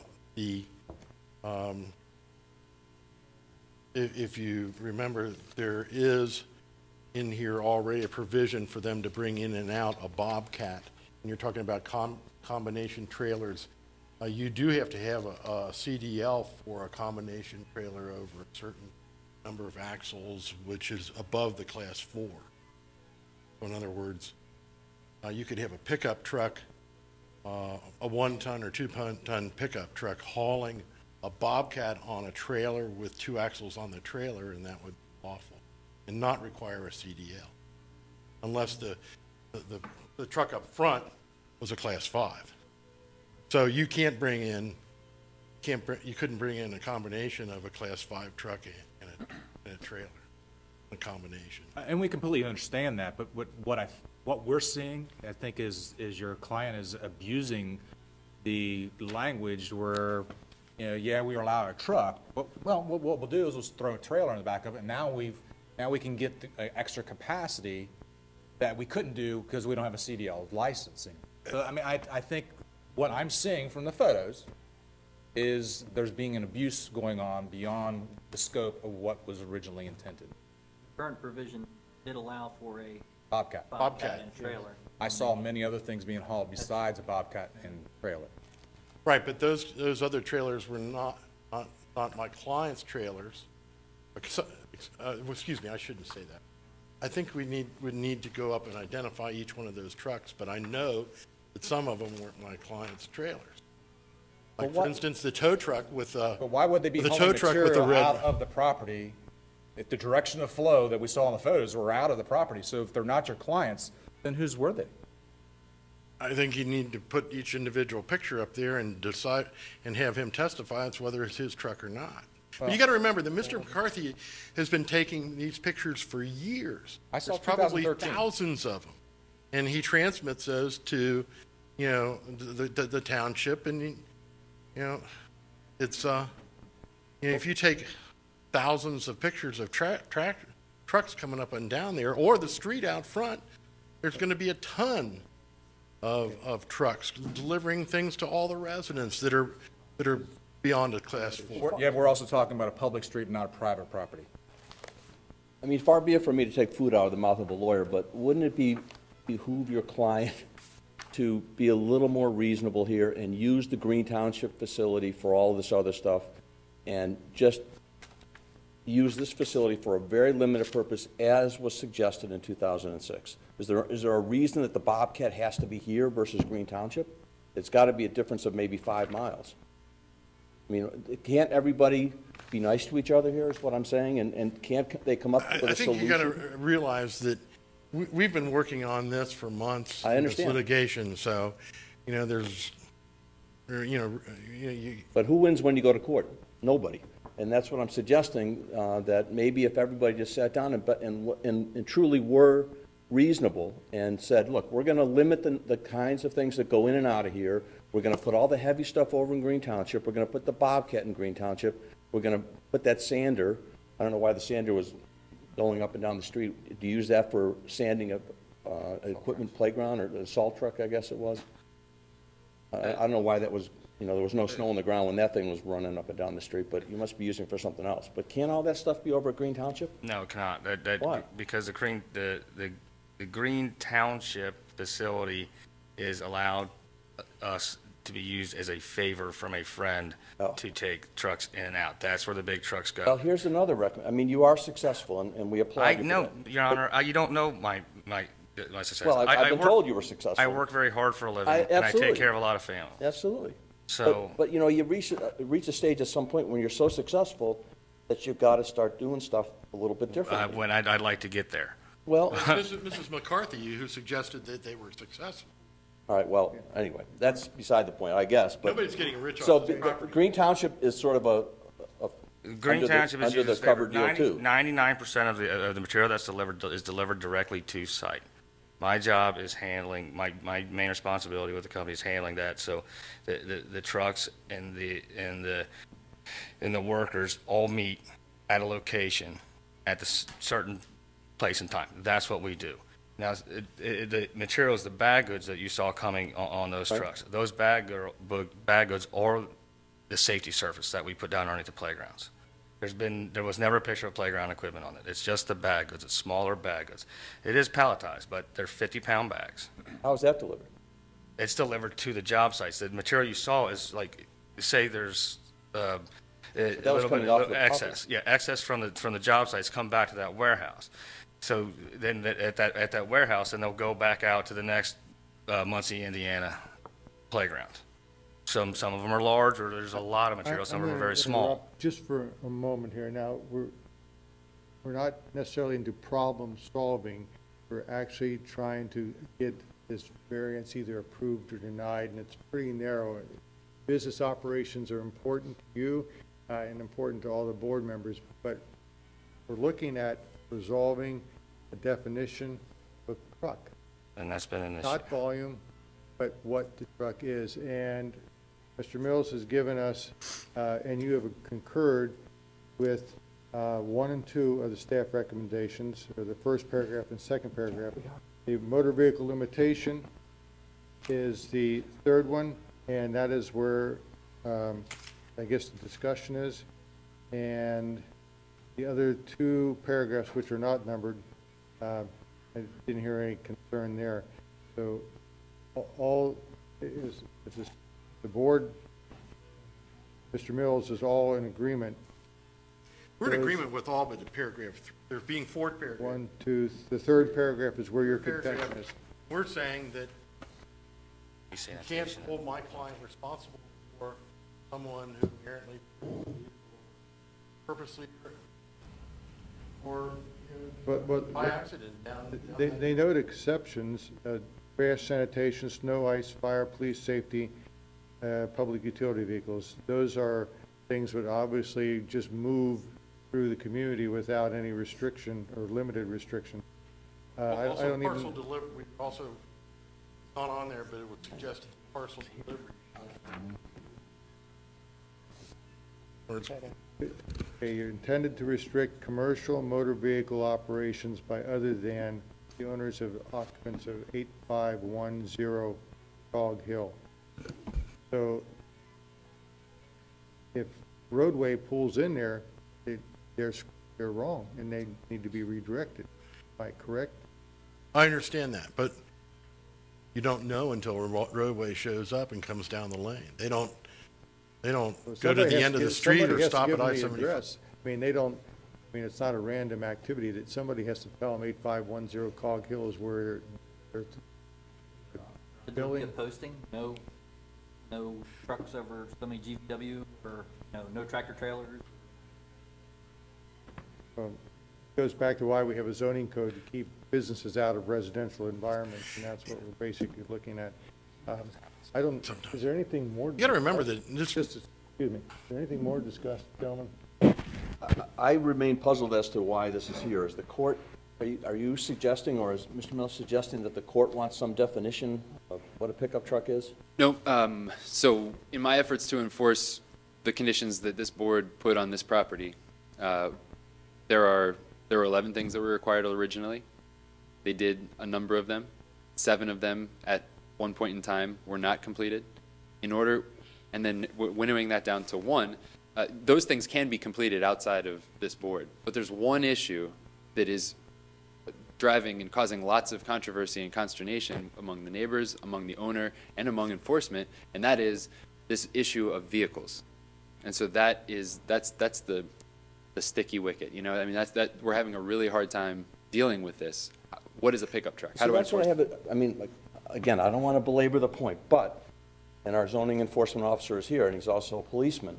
I think he knows what a pickup truck is. I know what a pickup truck is. You would think, but as you look at those, no. He knows, well, And I know what a pickup truck is too, but when you look at these pictures, they're not pickup trucks. They're hybridizations of things. Right. And so when you say a pickup truck could be a number of things. So what I'm trying to do is put a little bit more flesh on this bones of what a pickup truck is, and that's the intention.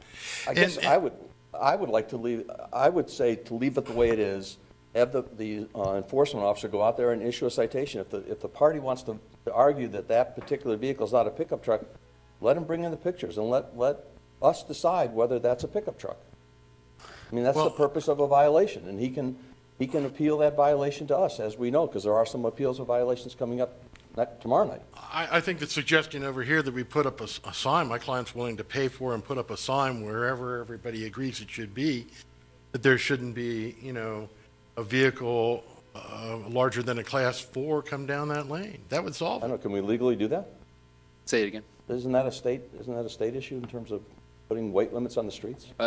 Those are township roads that come in there, but the issue so far hasn't been with the township road because I think all township roads have a certain weight limit, and I'm not sure that these vehicles exceed that weight limit. Right. The issue has been with this private drive. Again, I know the chairman doesn't want us to solve the problem solvers here, and I'm saying that judiciously and nicely, but I don't think it's as narrow as it's being told to us, because if we vote, I honestly don't know how to vote on this, because it seems to me that the solution lies in you sitting down with them and coming up with an easement that everybody can live with. And this easement can be used for these purposes and these purposes only. And that's the solution. Mr. Martin, if I may, my experience has been that these two parties are adversarial. I understand. And this has been going on for 8 years. And I think that if there was an opportunity for a mediated settlement or something like that, I think that option would have been taken by now. Okay, so again, I'm not sure what we're going to vote on this evening, and I don't think I'm alone in my concern. Let me be, okay, well then I let me think be we're just very, basically changing the language to define what a pickup truck is. That, yeah, let me be even as clear as I possibly can. So there is a requirement that no pickup trucks are allowed and on this property. Nothing more than a pickup truck, excuse me. That is very difficult to enforce, and so what I'm trying to do is very clearly define what vehicles are and are not permitted on this property. which So- would preclude about half of the vehicles we saw in the photos. Exactly. Okay. Yeah, that's correct, and even more than that. I mean, you got to remember that it would be able to, if a truck came down that was a Class 5 in excess of 16,000 pounds gross GVWR, okay, that person has to have, or a combination that above a Class 4. I have a CDL license. Has I to have completely a- understand what a yeah. CDL. The guy has to have a CDL, you know, and.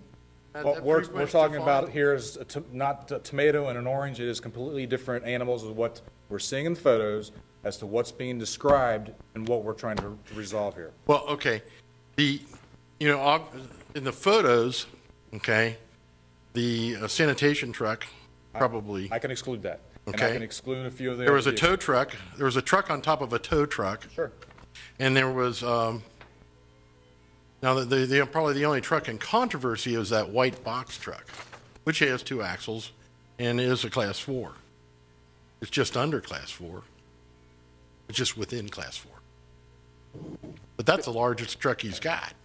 An alternative Comes would be, onto this property. An alternative would be that we table this discussion until the next meeting next month, and we literally sit here together and look at images of vehicles and say this is and this is not, and then that gives us very clear direction. I would then make a recommendation that we table this meeting, that the client bring photos of the vehicles in which he wants to have on his property, and then we can then agree to whether or not those vehicles would be allowed down that lane. Let me suggest one alternative to that quickly. Certainly. Why not just use the definition in 13.7.3, which is what's allowed to be parked in a residential area?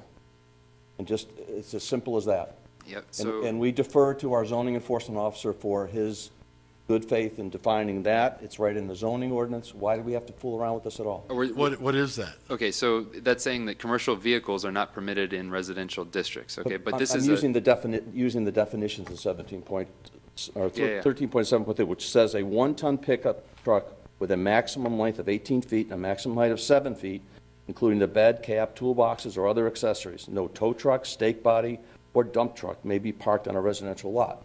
Right. Obviously, I'm using that definition for our purposes here. What complicates this is that it isn't. It's a residentially zoned parcel, but it's not a residential use on the parcel. It's a I non-conforming. understand that, but all I'm using is that's the type of vehicle that's not allowed to be parked in a residential area. What I'm saying is that's the type of vehicle that should not be allowed to ingress and egress this particular parcel. Why not? Isn't that a simple solution? You're, what do they call those, dual cabs pickups? Yeah. Those 2-cab pickups are longer than 18 feet. I don't think so. Those 1-tons? I've got one, and it's not longer than 18. What do they call these? The Crew duals? cabs? The crew cab. I have a. I mean, if you looked at if you looked at like that one crew cab red truck, that's longer than 18. We have a And these possibility- workers, most of these Excuse me, workers drive Mr. long. Zattel, excuse me. Yes. We had a consideration to refine what we're talking about vehicle-wise.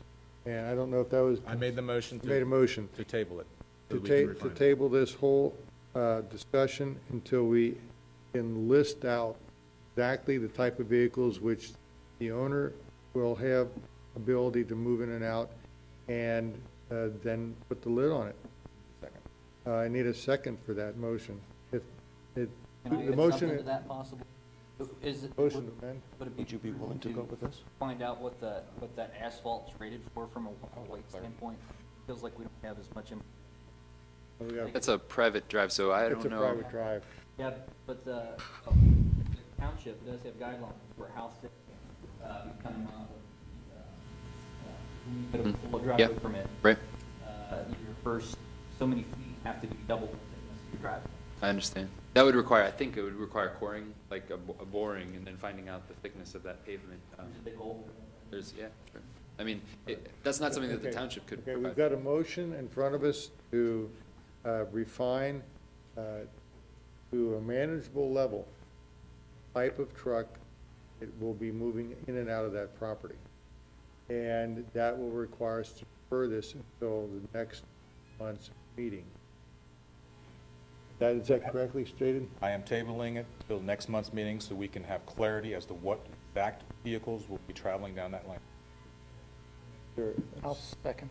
Motion's been made and seconded to table this. One proviso, can we make sure that the residents all receive this information at least 10 days before the meeting so that they come prepared to? And due notice will be sent out to residents. So we don't usually re-notice them. I'm trying to think logistically about, so you're asking us to find out adjacent property owners and send them the pictures of the... Well, maybe Just to maybe know if we there's sent a them to meeting. Mr. McCarthy, and then would Mr. McCarthy be willing to perhaps inform all the other residents? Could you send them to Well, him in the mail? I think we're obligated to notify folks at the meeting, not necessarily the minutes, the content. I'm just trying to get the content to them so that we're not spinning our wheels again. Okay, so we can absolutely figure out a way to do that. It'll be up on our website and in a staff report, and I will also send it to the Mr. and Mrs. McCarthy. And also, is the next meeting, do we have a date that they know it's, when it is? It's always the fourth Same. Wednesday. It's always the fourth Wednesday Yes. of every month. Fourth Wednesday? Fourth Wednesday of June.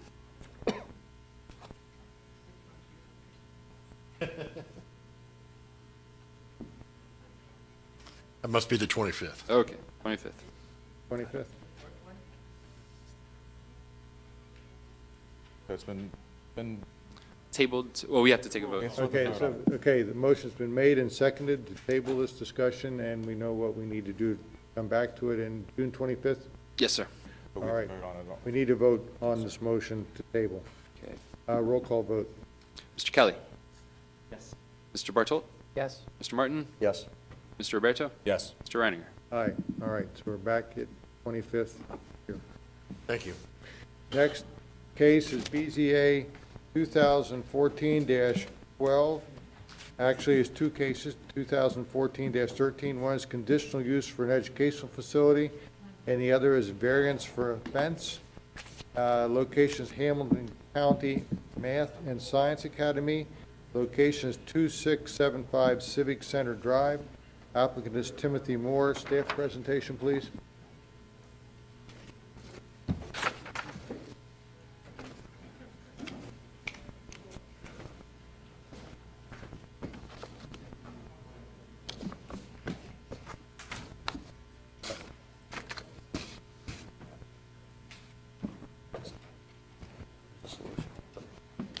Okay, the next two cases will be taken together because they have the same applicant. The first case is a request for a conditional use approval. Just generally, I wanted to describe the project that is being proposed by Hamilton County Mathematics and Science Academy, which is located up on Civic Center Drive. They are proposing to construct an industrial, a school building that will house their industrial arts, I believe, program.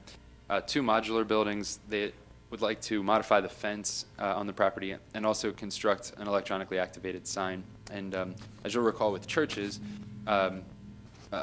schools also are conditionally approved uses in residential districts. So this is located in a residential district. Pippin runs, we're way north of Struble here, so Pippin is running north-south on the left side of the screen. Civic Center Drive bends around to Hamilton Avenue off-screen here. This is the current school building. They're looking to put, if I recall, they're looking to put the new building in this area, the modular buildings in this area, the fenced-in portion will be up here, and then the sign up on Civic Center Drive. So the first issue that we have to face this evening is the issuance of a conditional use approval so that they can have that electronically activated sign. You'll notice that it is in the R6 district. It is adjacent to a high-density multifamily development to the east. It's got B2 to the north, R7 to the south and southeast. So, and a planned industrial development across the street. So staff findings include that this use is a conditional use. The use of a school is conditional use. It's permitted with the approval of the Board of Zoning Appeals in the district where the subject is located. The use is in accordance with the objectives of the Colerain Township Comprehensive Plan and Zoning Resolution. The conditional use, I do not believe, will substantially alter or permanently injure the appropriate use of the neighboring properties. It will serve the public convenience and welfare. It has been in existence, stands there today. And number 4, the use has not and will not create excessive requirements at public cost. These are the approval criteria for a conditional use found in the zoning resolution. My recommendation for the conditional use is approval. We don't need any variances on the conditional use because it appears to meet all of the setbacks. This is a very large parcel, and my recommendation is approval of the conditional use. Thank you. Is the applicant here?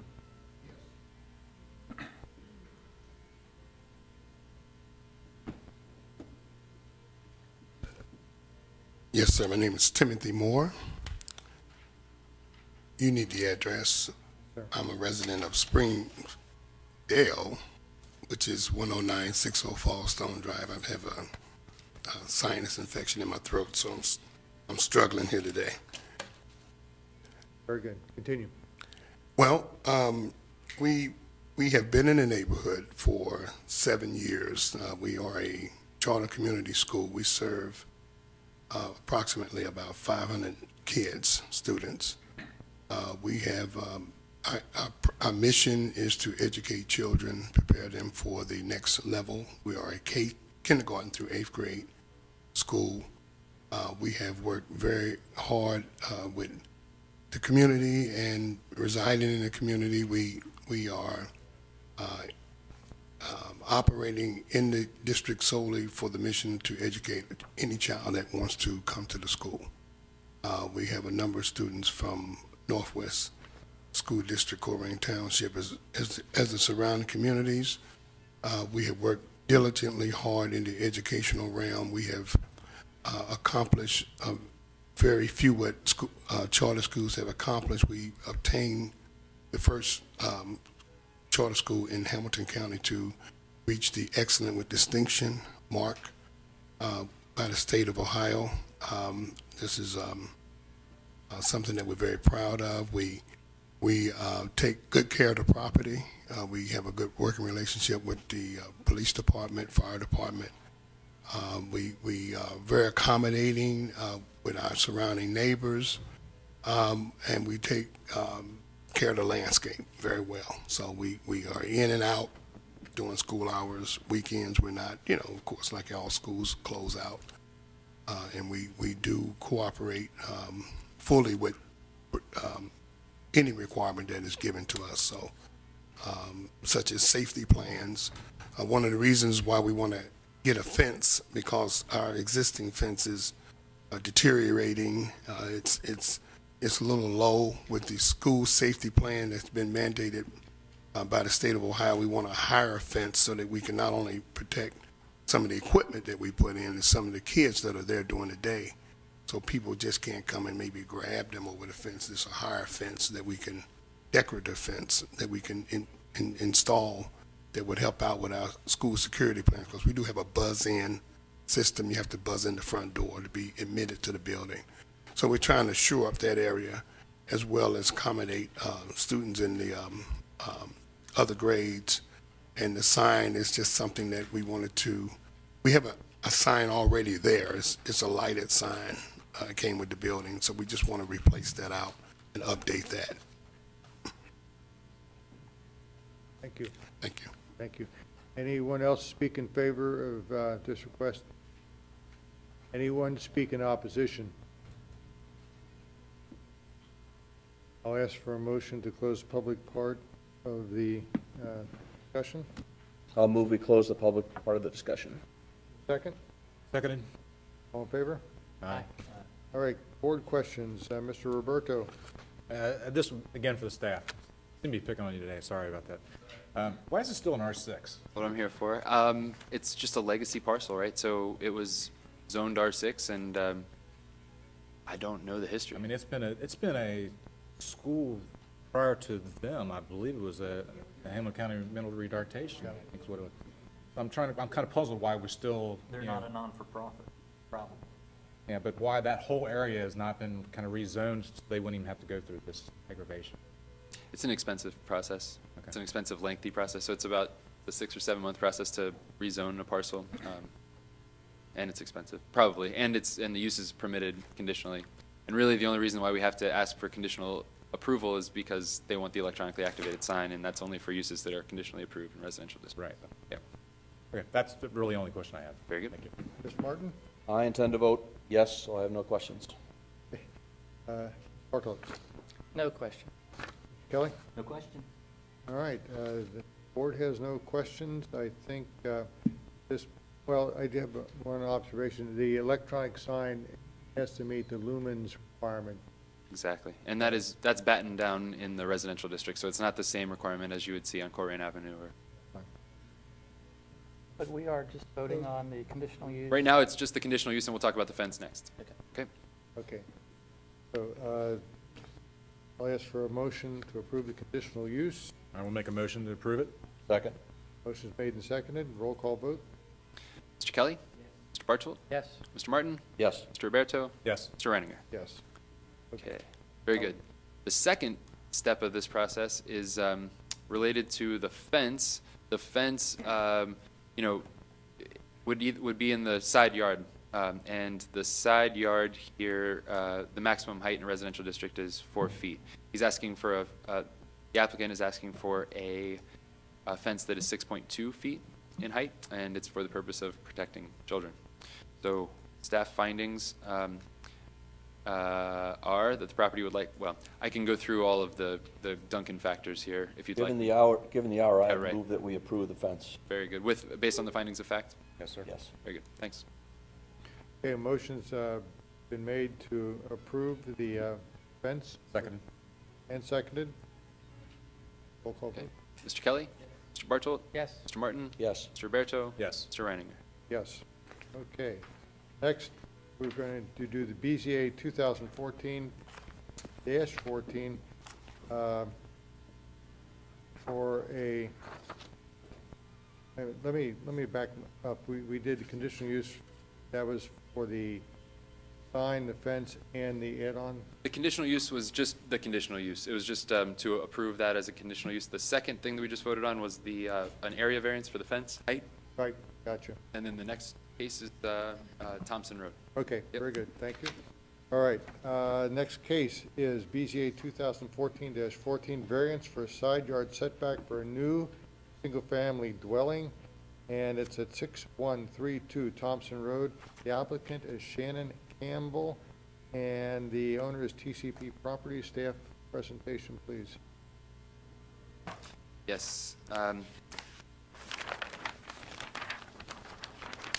This case relates to, again, to the side yard setback. The applicant is proposing to construct, and the plans are kind of difficult to understand. I believe that there's already a house there. Yes, and now what we're trying to do is there's an addition that's going to go on the east side of the building. I would disagree with There's that. not a house there. There's a foundation, part of a foundation there. And I Okay. have photos that. Is there a that house? went out. Okay, so there's a foundation for a house there, okay. And there's going to be a new house constructed on top of that foundation, and in addition to a new house being constructed on top of that foundation, they're going to extend the existing foundation to the east, and that impinges on the side yard setback due to the shape of the lot and the location of the building foundation on that lot.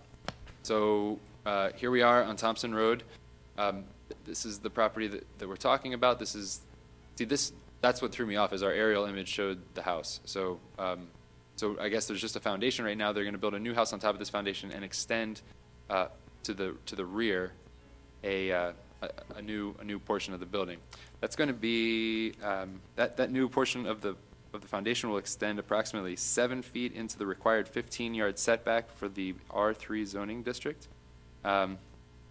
The building, or the foundation of the building, is already non-conforming due to the fact that it's currently deficient by about 1.5 feet in the side yard. This deficiency will be exacerbated by about 5.5 feet.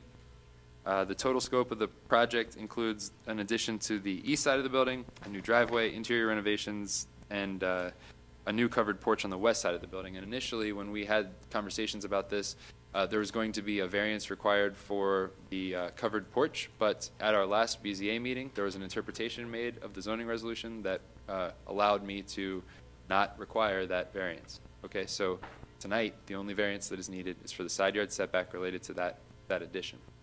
Here we are at the, this is the zoning map. We're in R3. It abuts R2 in the rear. Here we have the site plan. And so findings of fact are that the parcel is certainly shaped irregularly. The building or building foundation is currently non-conforming as it relates to that side yard setback. As I mentioned, the property in question would likely yield a reasonable return on investment without the variance. The proposed addition would extend approximately 7 feet or 46% into the 15-foot side yard setback. The character of the neighborhood would not be substantially altered by the issuance of this variance. It's unclear to me whether the owner purchased this property with the knowledge of the zoning restriction. Due to the shape of the lot, the configuration of the building on the lot, and the existing non-conforming status, the proposed project would certainly not be possible without a variance. I do believe that the spirit and intent behind the zoning requirement here would be observed by granting the variance. Therefore, I recommend approval. Thank you. Is the applicant here or someone representing the applicant? Steve Campbell, 7015 Vale Court, 45247. Comments you wish to make? This is strictly it's an investment property my wife and I purchased, and I was not aware of the setbacks. We're with going out backwards of the property. That's all I have on it. Okay. Short and sweet. All right. Very good. There'll be opportunity for questions here in a minute. So, is there anybody else to speak in favor?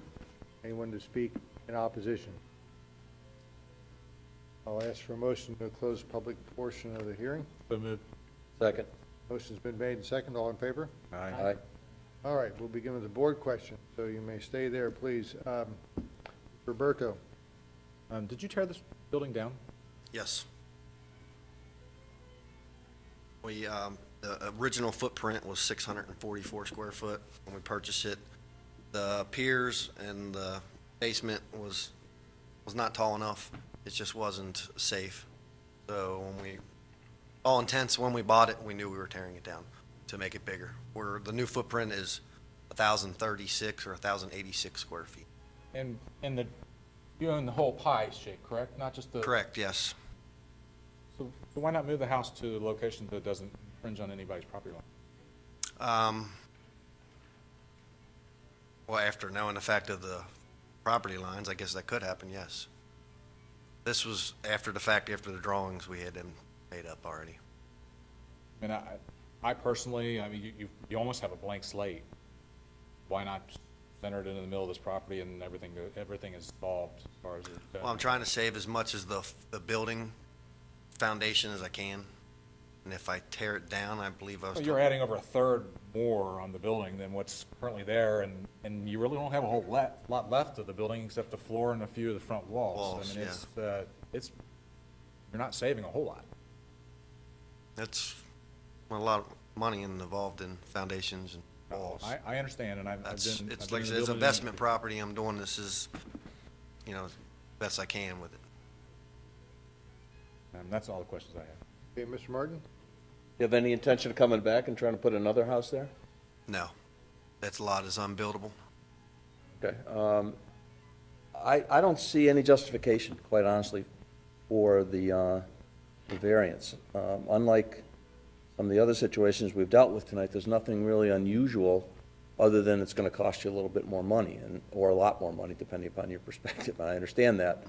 And I'm sorry that you didn't know about the setbacks, but Some of these lessons are hard to learn. Sure. And you'll know the next time to look. I just think it sets a very bad precedent for the township to give a variance in this circumstance. I just don't see it. And I would say it looks like you're even adding, I think Mr. Berthel's being generous when he says a third to the size. It's you almost run into the situation where you're adding 50% to a non-conforming use, and then you've got other problems, and I just think you've got to go back and meet the requirements. Sorry.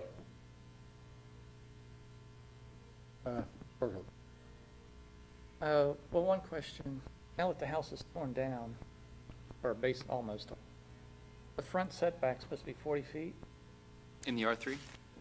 Well, that's what it says on this site. Yeah, yep. And it looks like it's less than that. So now that it's non-existent, is he required to build the new exterior wall to be 40 feet? So this is, I've never seen this before. It's a house in partial. I have a photo of it if you like. Partial stages of demolition. So the question is that house or is that not a house? That is not a house. Right. Okay. Let the record reflect, we've got a submission of a photograph been given to the zoning administrator illustrating what there is of the structure. I'll email that to you so we have it. Yeah, that would be great. And That'd be fantastic. That house is gone, so yes. As of, you were given the notice Monday, so Tuesday. As current as of this month.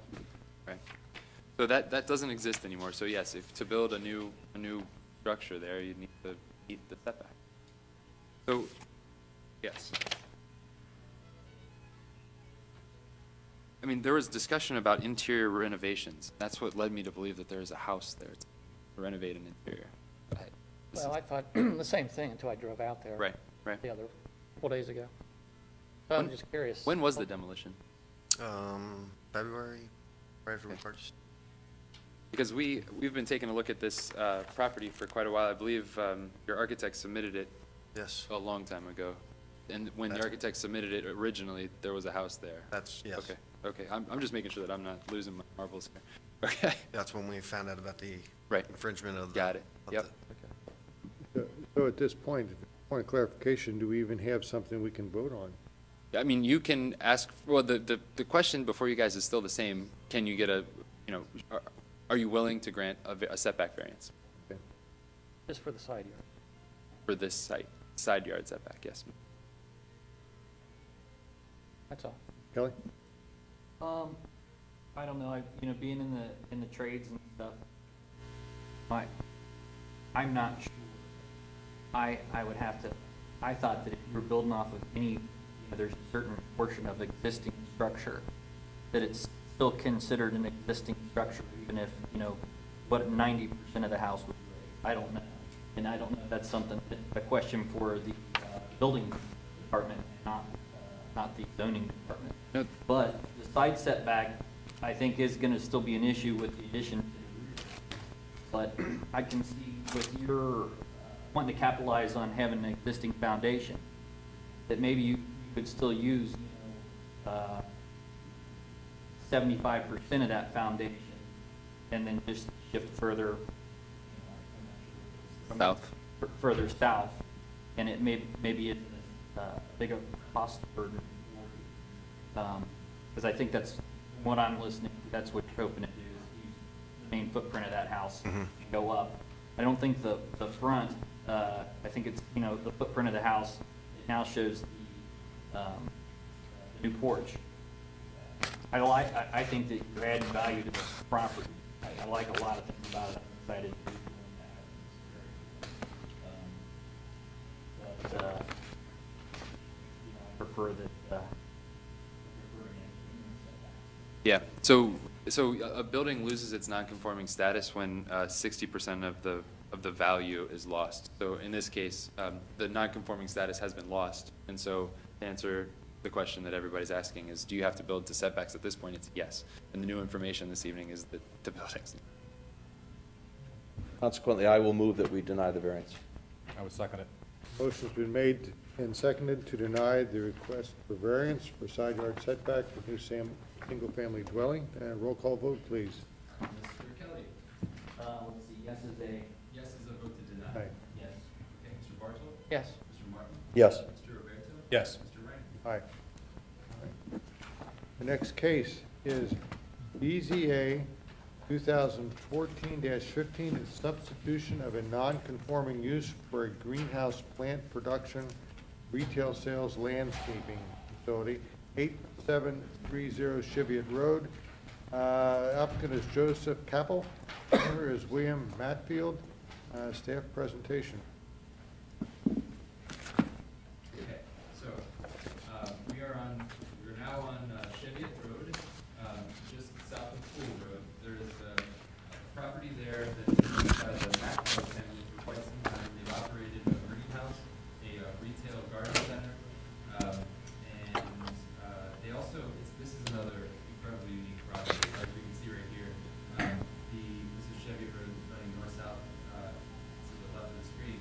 These are the greenhouses and the retail center, and this is lovely way for the house. So this has been an incredible property for the Matfields as they've raised their family and conducted their business because they live on site and they're it's sort of a live-work kind of situation. It's very rare to find something like this. It's zoned R5 in the front and R6 in the rear. There has been, I've spoken with numerous real estate agents over time about this property as they try to figure out if the Matfields are interested in selling it and what are the uses that are allowed. My answer has always been, well, it's residential right now. However, this lake makes it very difficult and, all of the value that sits up front on Cheviot related to the greenhouses, which are currently in production and leased to a commercial grower, it's hard to scrape the site and start over with a residential development. The numbers just wouldn't work. This site, I don't believe would support a residential development. But we can zoom in here a little bit more on the site, the westernmost portion of the site that has the greenhouses. And this is the house up in the upper right-hand corner. There's a driveway that comes in off of Cheviot here. There's parking to accommodate the folks that are buying the retail garden center goods. So the question on this property this evening is the Matfields are interested in selling the property. The Capels are interested in purchasing the property. Mr. Capel owns a landscaping company, and so when he came in for a change of use certificate, in fact, there's a contract to purchase contingent on zoning, but I wasn't able to issue a zoning certificate for change of use because it's a non-conforming property and we would be adding another use to the property, which is landscaping, right?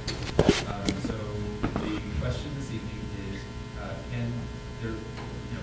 will you approve an expansion of this existing non-conforming use to accommodate Mr. Capel's business and his family will be moving into the property, which is very similar to that house. So the site plan that was provided by Mr. Capel is, it looks like this. We have the entrance off of Cheviot. We have paving, new paving that occurs in the very near future. We have a landscape area here with bulk bins for, that would sort of hide the bulk bins for mulch, black, red, and natural mulch. Mr. Capel is also proposing more pavement here and then accommodating aggregate bins that would hold rock and other landscape-related items. Mr. Capel intends to continue to lease out the greenhouse facilities to the commercial grower and intends to live in this house with his family. So some important findings are that the applicant is not going to be changing any of the structures on the property. The property will continue to function as a residence, production greenhouse, retail garden center. The question is, may the additional use of landscaping be included on the property? The property has a non-conforming use certificate for retail greenhouse use, which is only residential, of course, but it's in residential, so it doesn't need that non-conforming use certificate. There will be no changes to the outdoor lighting. All the trucks and equipment will be stored inside existing buildings except for 3 trailers without equipment. Landscaping businesses adjacent to residential uses have been problematic in the past. However, the operating assumption here is that with the appropriate conditions, negative impacts can be mitigated. The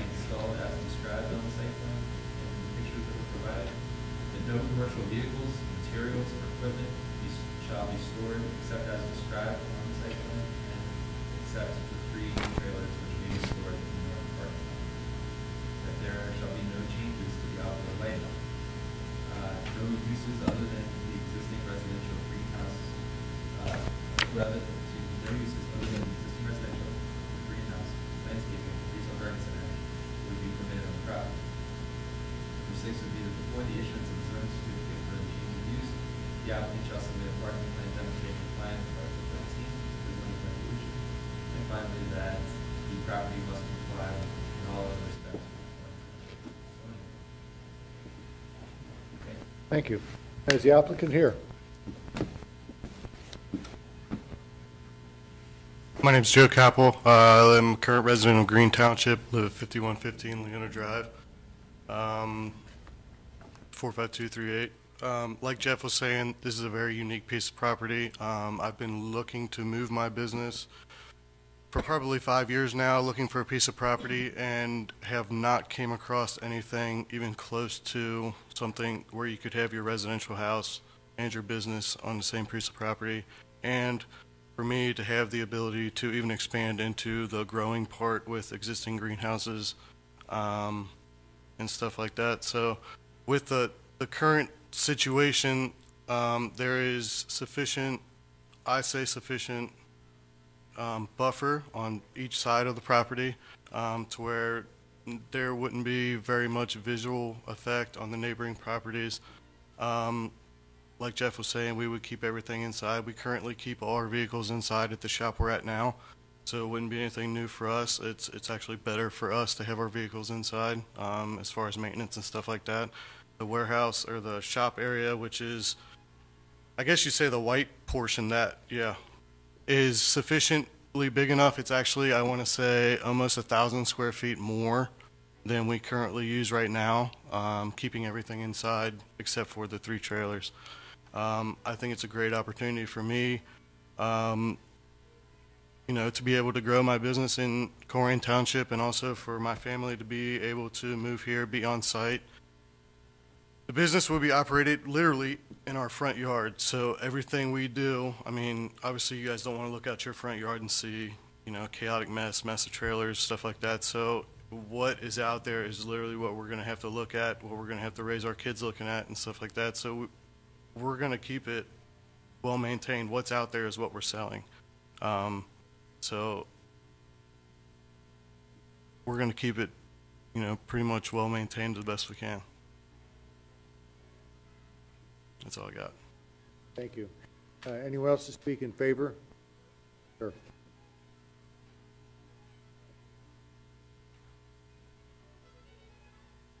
Good evening. I'm Bill Matfeld. I am the current owner. Of course, I'm in favor of selling it. Actually, I'm selling it very, some trepidation. It's been our home for 50 years. It's been my life for 50 years. I really want to see this go to someone who's going to be a steward of the property and take care of it, take it to the next generation. I don't want to see it be deteriorated or go away. I think we've been a good steward to our community. We supported practically every charity that's walked through the door. We've employed, I was trying to talk to my wife during the course of the time, I can't even name my employees, we were maybe 75 employees over those 50 years. I think we've been an asset. I think Joe can continue to be an asset. One of the things to consider is, now that I'm older and retired, I do not have the income I had when I had the business, and I don't have the energy I had 30 years ago, and I don't have people stand alongside me to help me. So a new person in there who can maintain the property, it's going to go up. And unfortunately, as I look at it, one reason we're leaving, if I stay there on a limited income and by myself, the property is going to go down. It's just the way it is. Again, we've lived there for 50 years, loved it. I hate to leave, but no, that's what we have to do. And I think Joe is a good fit. And there are not a lot of good fits of people who can take that property and do something with it without just bulldozing it down and starting over. So I think you have a good person, and I hope you consider that. Thank you. Thank you. Anyone else to speak? I'll echo what Mr. Matfeld said. Trudy I need, Enderly. please give us your name and address. Trudy Enderly, 8682 Cheviot Road. I own the property to the south of Mr. Matfeld. And he is correct. He's done a great job, a great steward of that property. And when I heard that he's going to sell it, I thought, oh no. And I've got 3.5 acres, and it's beautiful. His house sits on a lake, and there's woods in the back. I mean, this is our paradise. And the only thing that worries me is the trailers. What trailers are you talking about? I don't understand that. Okay, we'll finish your comments. Okay, so the lighting is taken care of in this paper. That's what I didn't want neon signs and so forth. But the trailers, I don't understand what that's all about. If they could be camouflage or something, or I don't even know what the purpose is. And then the other thing is that the traffic. I'm sure they're trying to figure out how to get people in and out. It's a very popular place. I mean, my neighbors keep asking me, when is he going to sell? When is he going to sell? And I said, well, I think he's going to sell the property. But I have no objections to it whatsoever. It's only the 3 trailers that I'm worried about. That's it. Thank you. Anyone else speak in favor? Anyone to speak in opposition? I'll ask for a motion to close the public portion of the hearing. So moved. Second? Aye. All right, motion's been made and seconded. All in favor? Aye. Mr. Roberto? Potential owner, I guess. Remind me your name, sir. My name's Joe. Thank you, Joe. You've supplied, I'm assuming these came from you, some drawings of what your intent is, Yes. how you're going to lay out the property and such.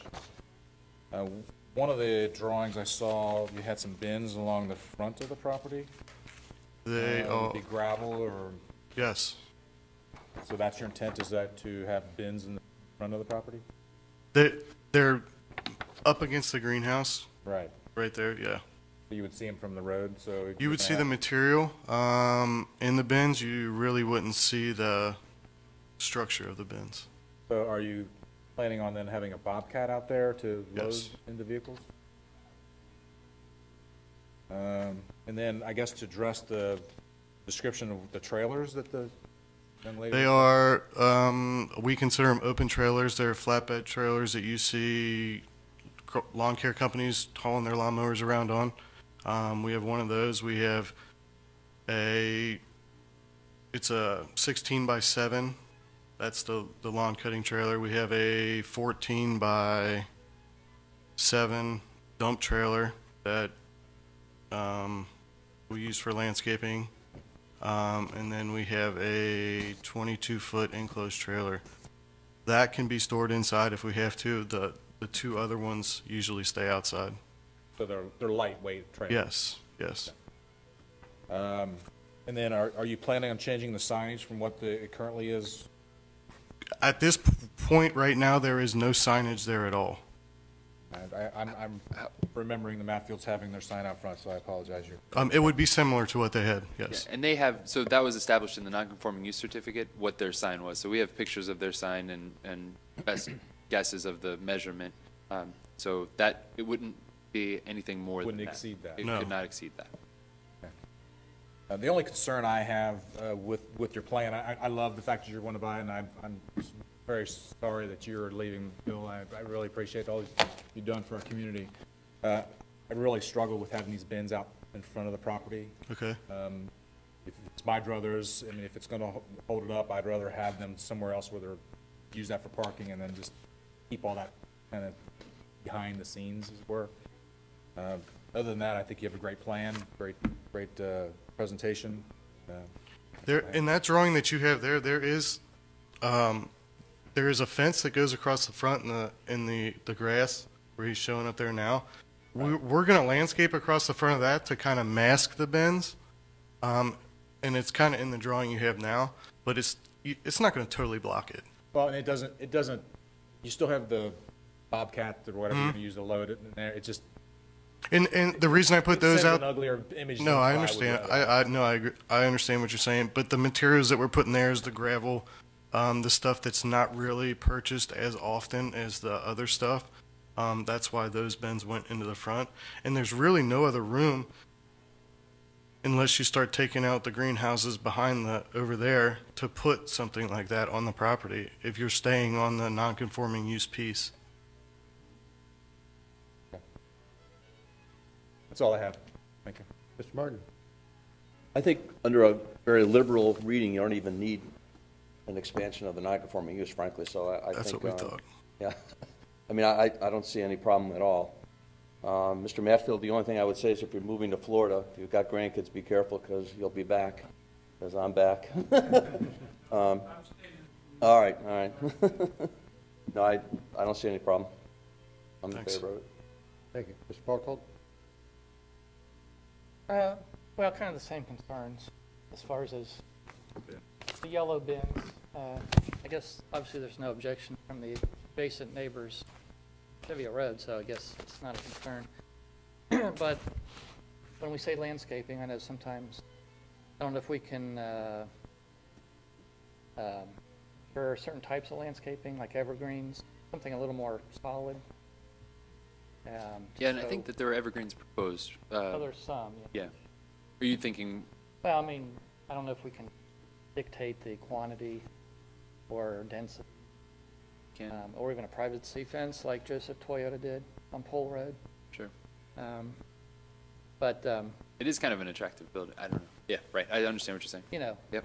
Again, that's, if there was a lot of objection, then I would say I would vote for something like that. If there's no objections, then probably not less of an issue. Okay. But I was curious, so you're bringing in, so a lot of guys in their pickup trucks will be coming to good. I was actually sitting there in the other one going, this is the absolute worst time to have this. But, so that's a lot of your business, right? A lot, yeah, we do own pickup trucks. We have, currently, right now, we have 5 trucks. We have one, it's a F-450 dump truck, not the big giant one. It's smaller dump truck. But the general public will be coming in to buy product. Yeah. Okay. Yeah. And then how is the bulk product delivered to you? In dump trucks? Yes. And again, like, if I was an adjacent property owner, I might be a little Sure. Sir, if you come back to the podium, please.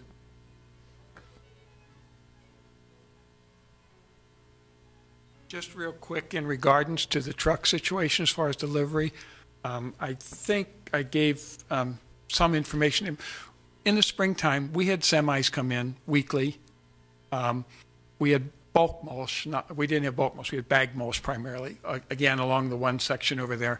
And we would get at least one semi a week from early February and through mid-April, and then they'd be gone. Now, our semis were sometimes bringing smaller amounts of items, but it was still like a roadway truck or a big semi coming in. The mulch trucks were big trucks, and we had soil for the greenhouse. That would come twice a year. So I've had at least 3 or 4 large semis in. That's not unusual, or a change in the neighborhood. And as far as daily traffic, like I mentioned in some information, in the springtime, on a busy Saturday or Sunday, we'd run 400 cars through there. Weekdays, we would run 150 to 200 cars. So the traffic impact should be less, not more. And he's not going to, well, I shouldn't come on as Bobcat, never mind. Thank you. Thank you. Yes, ma'am. As far as you were in about the trucks and things, Mr. Matfeld I've lived next to him for many, many years. My family was here in the 1950s, and it's always been very pleasant. They've got a beautiful place in the back, and I just hope that the new owners will carry on with his method of operation.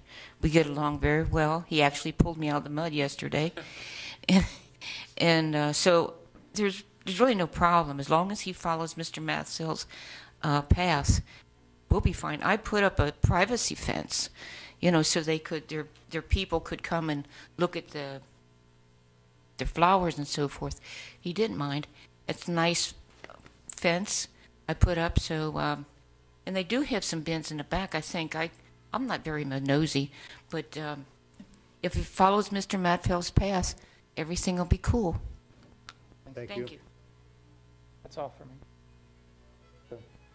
I would say that Mr. Matfield bar, and plan on being in this community for a long time myself, and I wish you all the best, and that's a beautiful building.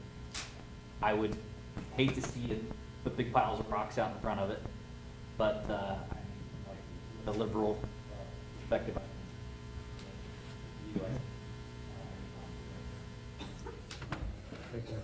I've got, Mr. Kaplan, one question for you. All of your bulk bins look to be created with stacked precast concrete block, right? Is that correct? Yes. And you are going to mask the road side facing the road, usually with a bermed landscaping treatment, correct? It would actually not be a berm, it would actually slope up to the rocks. Oh. Or the bin, so there would not be a space in between. It would go, I mean, it would literally push all the way up against the. On the sides that are exposed, like the entrance side of the driveway, what I would ask you to consider is some of the precast blocks are made with a decorative face on one side, like a stone, or it's standard size block. I'm familiar with what you're talking about. That you wouldn't have earth piled against, but would somewhat soften or make it a little more attractive. Just to consider something like that. That, or the other thing I was thinking is putting, I mean, you could put a fence down that side too. Yeah. Instead of using, I mean, I don't know what the cost of those blocks are, but, you know, cost difference. If the block's only going to be 6 foot off the ground, I could put a 6 foot privacy fence across the side of it and it would mask it as well. Thank you. All right. The board is ready for a motion. If there's a motion to approve the non-conforming use for greenhouse plant production retail landscaping facility. I will make a motion to approve with the staff's recommendation. I'll second. Motion's been made and seconded. Roll call vote, please. Mr. Kelly? Yes. Mr. Bartold? Yes. Mr. Martin? Yes. Mr. Roberto? Yes. Mr. Renninger? Aye. And non-conforming use has been approved. Thank you. We'll move on to the rest of the business of the board.